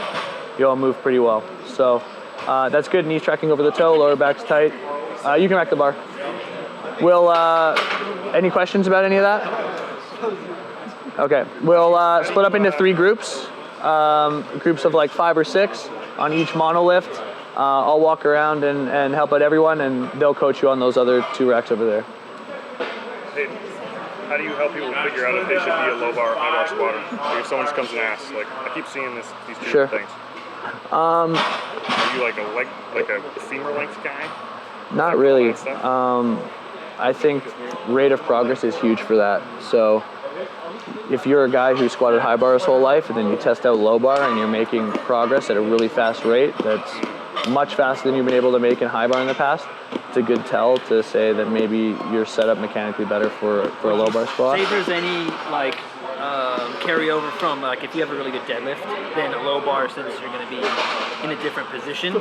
For conventional, yeah. Okay. Gotcha. For sumo, not so much. Yeah. Sumo would have more corration with the high bar squat, I think. Okay. All right. I've heard the same thing. I had a friend who has a really good deadlift, and his weight shot up when he switched to low bar. To low bar? Yeah. Yeah. But it's also doing something different. And that's Sure. I think, yeah. So that's why I asked. You're definitely addressing more hamstrings, glutes, lower back with low bar squat, and a lot more quad with high bar squat. Cool. So I was injured like 6 months ago, my lower back. It's injury? I don't know. I was doing dumbbell snatches, then I felt like very bad pain, but I could carry out with my workout. And then I slept and woke up the next morning with terrible pain. And then I just ignored it, didn't go to any doctors and such, but I had really bad, I couldn't kneel down, couldn't lift even like a piece of paper. I would want to like scream. Wow. Like a hernia? Yeah, I don't know, but then like after, Says the guy after like 4 months, I just moved here from Egypt like a month ago. So I came here to the athlete trainers, junior college. Yeah. Community college, and they told me they were like, "Do you have tingling?" And I was like, "No." And then they were like, "It's not pretty serious." So we just kept doing rehab. How's that feel? Yeah, that's right. Just try to get a little straighter as you come up. Yeah, there you go. Good. You can always lean back into it as you go. There you go. Good. Good mobility. And great shorts. Those are amazing. Those are sick. Dude, we need a pair of those. Those are amazing. That's good. I feel like my lower back gets really easily fatigued, and I don't know how to correct that. That's a long story. Yeah, trying to fix your lower back. A lot of times, things like deadlifting and squatting can really help your lower back. It's just that you have to try to pick proper weights, for yourself and trying to make sure you're not overextending yourself. And that gets to be the hard part, is we all get excited and we all try to want to lift as heavy as we can. What I would suggest is that you lift weights that you can actually think about. So do sets of, the rep range doesn't really matter, but typically you want to do sets of 5 to 10, somewhere in that range at least. But pick a percentage weight that is something that you can actually think about and communicate with yourself. You can cue yourself as you're lifting. If you just put on your max, you're really just going to be like, oh shit, this is heavy. And you're not going to be able to have that kind of conversation with yourself. But you want to be able to maybe film some of your lifts, maybe even squatting in front of a mirror, which is kind of not traditional for powerlifters, but trying to get some sort of visual feedback. Maybe you got a coach in your area or something like that. But even just videoing it from some different angles and watching it and repeating and saying, okay, knees out, chest up, and making sure that you're not going to kind of tweak the lower back. Okay. One thing I noticed when you were squatting is you have really good mobility, and you were arching quite a bit, which is really good for a squat because you want to try to keep that chest up. But sometimes we have a tendency to kind of overarch the lower back. We want to arch the upper back, keep the chest up, and keep the stomach braced real tight. But we really don't want to mess with the lower back too much. You kind of see here when he's squatting too, it ends up like a little extra curvature of the spine, and then as he squats down, the butt is kind of tucking underneath, and then it's just doing a lot of things to the spine that's probably unnecessary. I can show you how to kind of shut some of those things down. Sometimes it's as simple as just trying to keep the chest up and just trying to keep the head really neutral. I see. Because sometimes people will go, your hands are in super close too, so you might want to bring your hands out just a little bit, and rather than cranking it up so hard that it's almost like an unrealistic position to keep, you can maybe turn some of that off a little bit and find something that's a little bit more reasonable for you to keep, especially with heavier weights. Okay, cool. Yeah. I think that's definitely what's happening. Hey, he's doing a really good job of just a very neutral spine. Right. Nothing real fancy. Kind of force yourself to keep those knees out actively, all right? Then the other thing is your starting position. Do you need to start here, here? Where do you really need to start? And that's gonna vary from person to person. So what I want you to do is to pick up the bar and do a slow eccentric deadlift from the top, starting your hinge from your hip. So don't just sit down like this, keeping your chest up all awkward, right? You're gonna hinge at the hip first and then slowly lower the weight. Where that ends without relaxing, holding it maybe an inch off the ground, that's where your starting position is, all right? From there, you wanna make sure that your shoulders are in line with your elbows and your elbows are in line with your wrists. So try to keep the most upright chest that your body allows. And then think about the sumo deadlift as both a push and a pull movement. You're not just cranking the weight back, you're pushing against the ground with your feet and you're pulling yourself up with your upper body. All right, let's get this party started.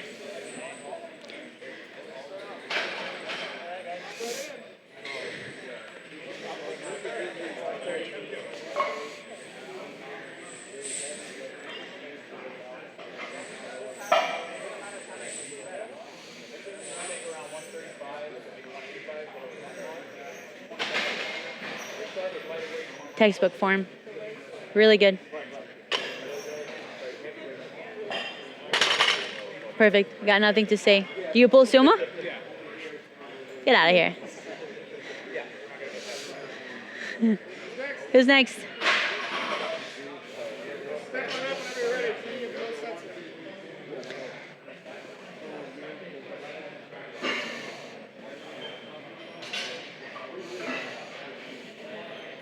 Nice.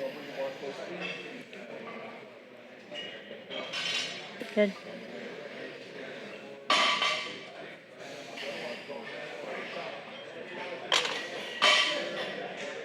Beautiful.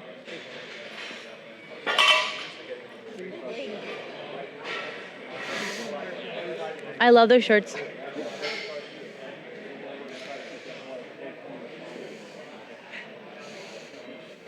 I bring my gripping places? If you can put at least 2 fingers on the knurling, it'd be ideal. Like this? Yeah. Okay.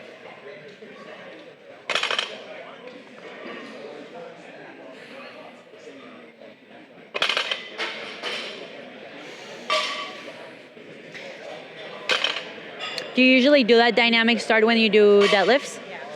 With Sumo? Yeah. With conventional, it works.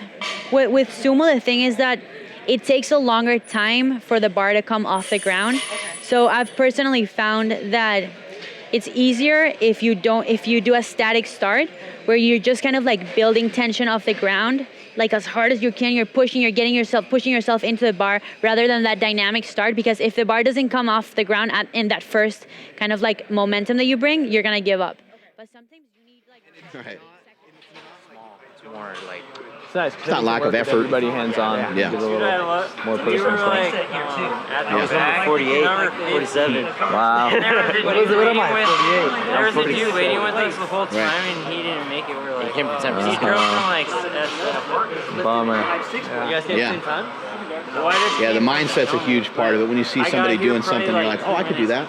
Especially when, you know, like if you see like me do a certain lift, or Marcus who squats like 800 pounds, When I counted, it might be a little unrelatable. You're like, oh, those guys are bigger, they've been doing it forever. But then you see someone like your same size, or even someone smaller, or someone who's like 55 or 60. Yeah, you can try You're however. like, well, what the hell is I mean, I think there's value to training both. You're like, I could do Especially that. if you're not competing in powerlifting. Well, I am. Well, if you are competing in powerlifting, you should still do both. But whatever your primary lift is, you should do more of that closer to a meet. And in the off season, you should be doing a lot more of the secondary approach. Yeah, right. Yeah.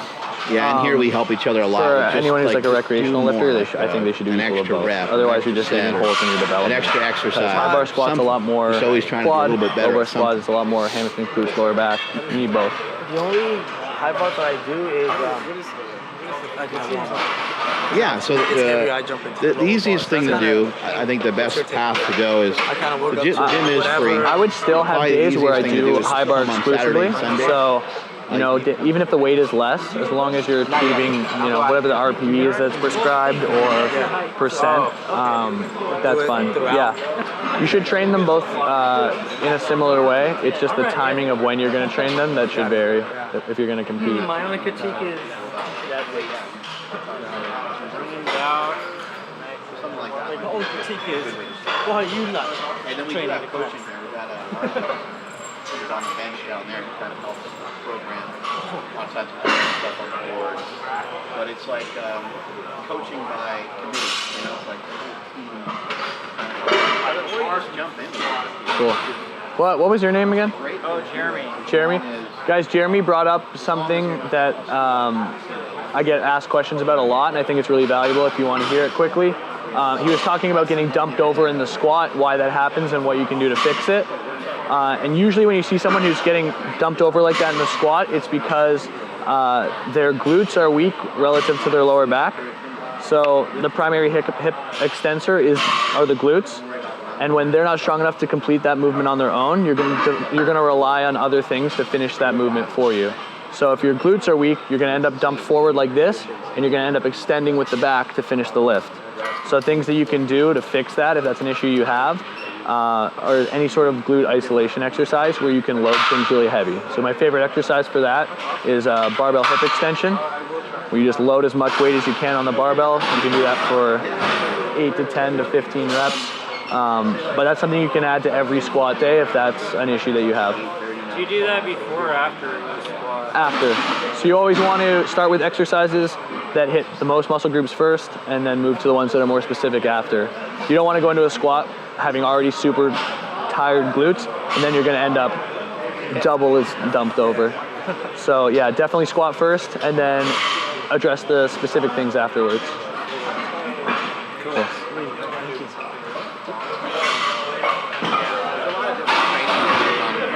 Some people do some of the conjugate system, other people are following 10 minutes, you got 10 minutes left before accessory. What I've usually seen, the most common thing is just people lift too heavy. You want to feel the squat when you're warming up. You want to feel it. You want to stretch that fucking ass. Big chest up there. Feel it. Stretch out that squat. That's not it. That's all. Alright guys, let's go again. So what he's talking about is when somebody says bend the bar across your shoulders, imagine you have that bar up there and you're trying to bend it down. That's the cue they're talking about.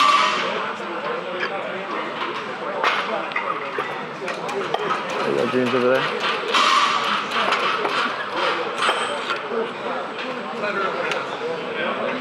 This group by far is the best group. They win. Yeah? Yeah. That's good. It's like, what do you think? I think you're great. Make the job easy. Yeah.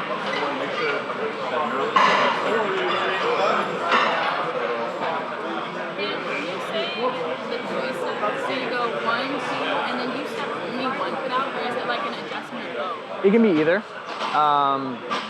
I usually I'll get like my basic width and then kind of like.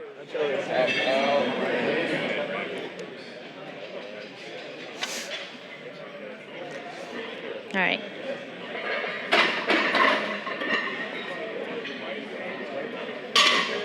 Good. Did you have an accident in this leg? No?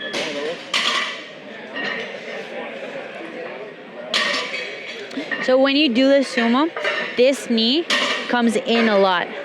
So you don't even have the control to keep that knee out. Do you do like single leg exercises, like step ups, lunges, that kind of stuff?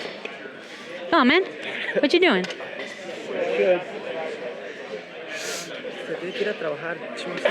Ay, claro, sí, obvio. ¿Dónde trabajas? En un restaurante. So I gotta go.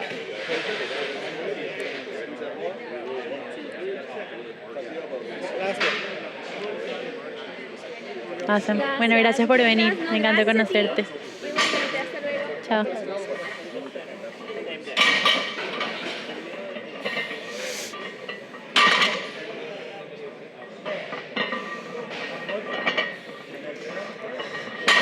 And then you have the type of people that look better when the weight goes up. Yeah, so That looks better than your first sets.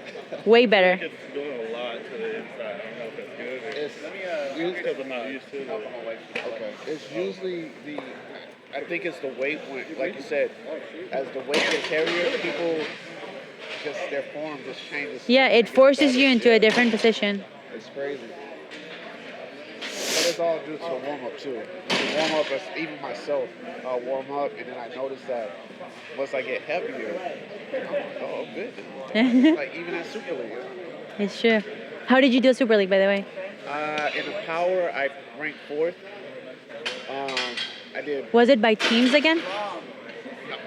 It was individual? I did Superhuman. I did all 3 events. I did. They had 3 events for Superhuman, which was power, combine, and blood. So. I have no. Okay, so that's not the way it was run the first year. So you'll have to explain everything to me. It was teams the first time. They did have teams, but then it was. But teams only, the first time. Yeah, this time it was just all out. Damn.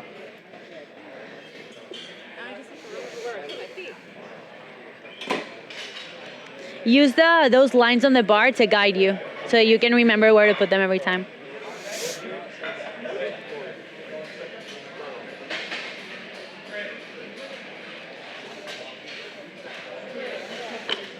Nice.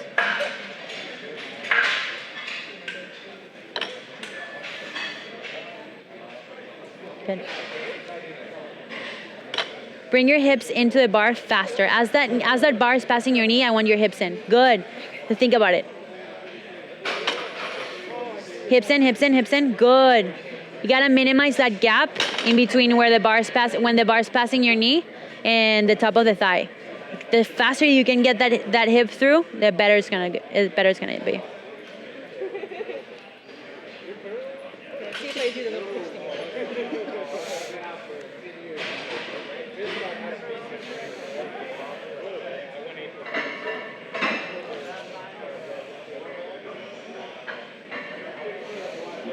So static start generating force through the ground, push and pull at the same time. Good. Push against the floor. Big push, big push, big push. Good.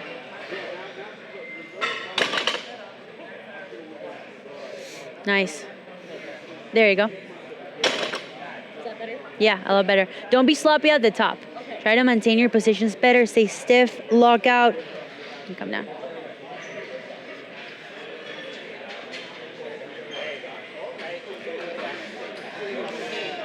Hey guys, by the way, you wanna know the best way to not do a movement shitty? Never do it shitty. Ever. Ever. Don't ever allow yourself to do a movement shitty. That's how you don't suck. Is that gonna be on another show? I should, right? Just don't do shit shitty. Put Alex's face right With Alex's face. I'll cap off. I don't even know if we'll be able to get this one. You got it. If anything, I'll go down 2. Down 2. I'll try this. I'll try this. I'll try this. Hey, you hit 5? Yeah. Okay. I'll try it. Yeah. Pick yourself. We're gonna do a sign off for the live stream. You can come to the. Let's go. Big air, keep that bar nice and close. Come on. Up, let's go. Ugh. Put in budget. No. I'll do 2. Oh gosh darnish.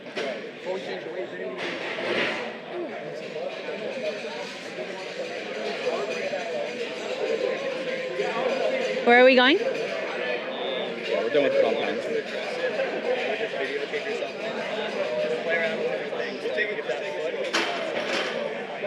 You can use the video yourself, adjust your foot placement, see if it makes a difference. If not, move on to the next thing. Maybe it's in general, that's not too concerning. Unless like when you have a heavy weight, you're literally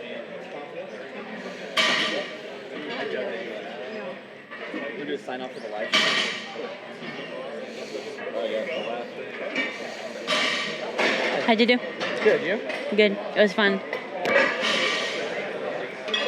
Mark, all 3 of you. After this, yeah. Let's go, big guy.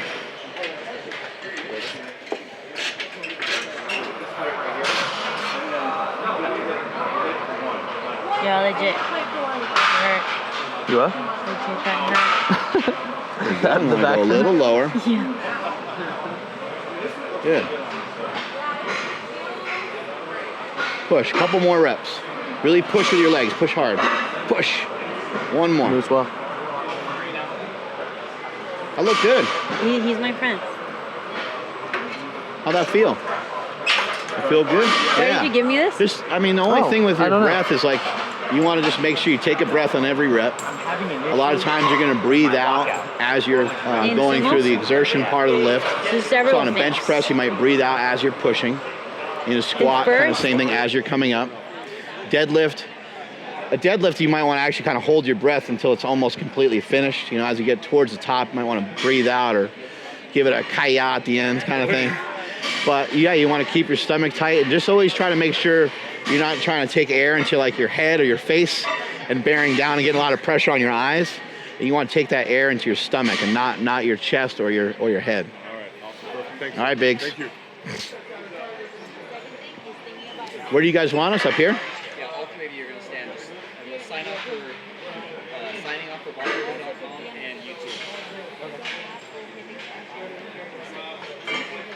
YouTube? Did you say red tube? On the hip flexor. Is there any exercises I can do? The ones I showed you. The ones I showed you for the mobility. Got some fights tonight. Conor McGregor. I know, we're going to be on a red eye. Film you're going to be yourself. out? Like, watch yourself. Are you? How are you? I know. Are you letting I the know, weight it's stay in bummed. front of you? What time you guys have to leave? Like 8 or at the something? lockout? I think the flights are like 7:30 or 8. Okay. Yeah, that's going to be a good one. Yeah. Long it should be- anticipated. Yeah, it should be really cool. I just told I these think guys Conor McGregor's the gonna win. best way I to hope not so. do a I movement like bad is seeing to never do it those bad. guys. The Like crowd is never going have nuts shitty for form him. ever. I'm like, man, so I you don't know just if the started, other you're a guy's good gonna be able to point. deal with that shit. That's true. Yeah, The sorry. guy is kind of an assassin though, so you don't know.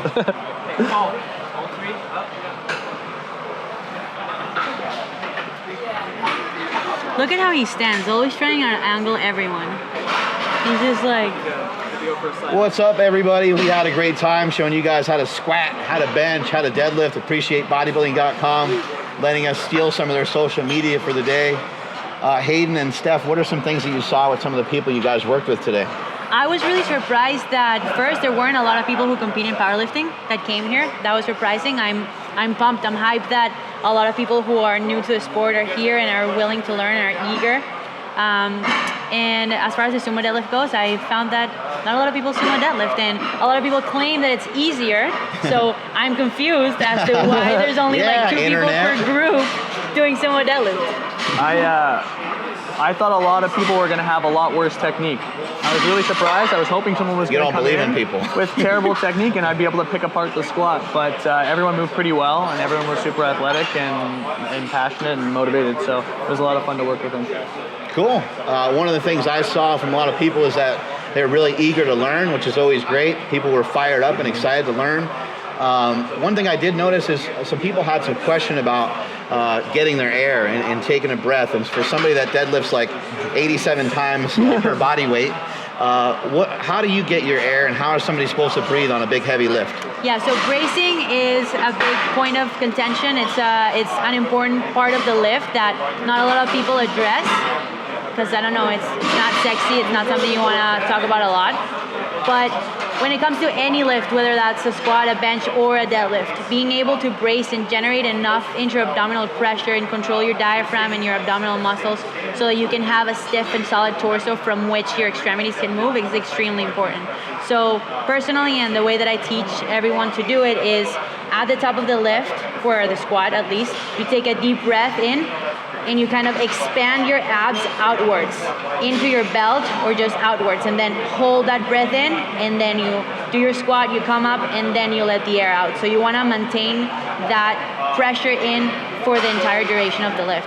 If you're doing a sumo deadlift, naturally you're going to take your breath before you hold the bar. So at the bottom of the lift, take the deep breath in, hold the bar, squeeze all the way to the top, and then you release.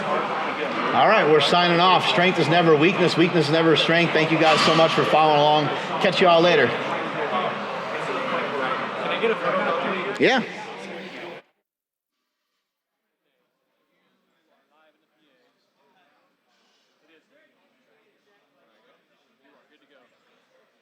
All right, guys.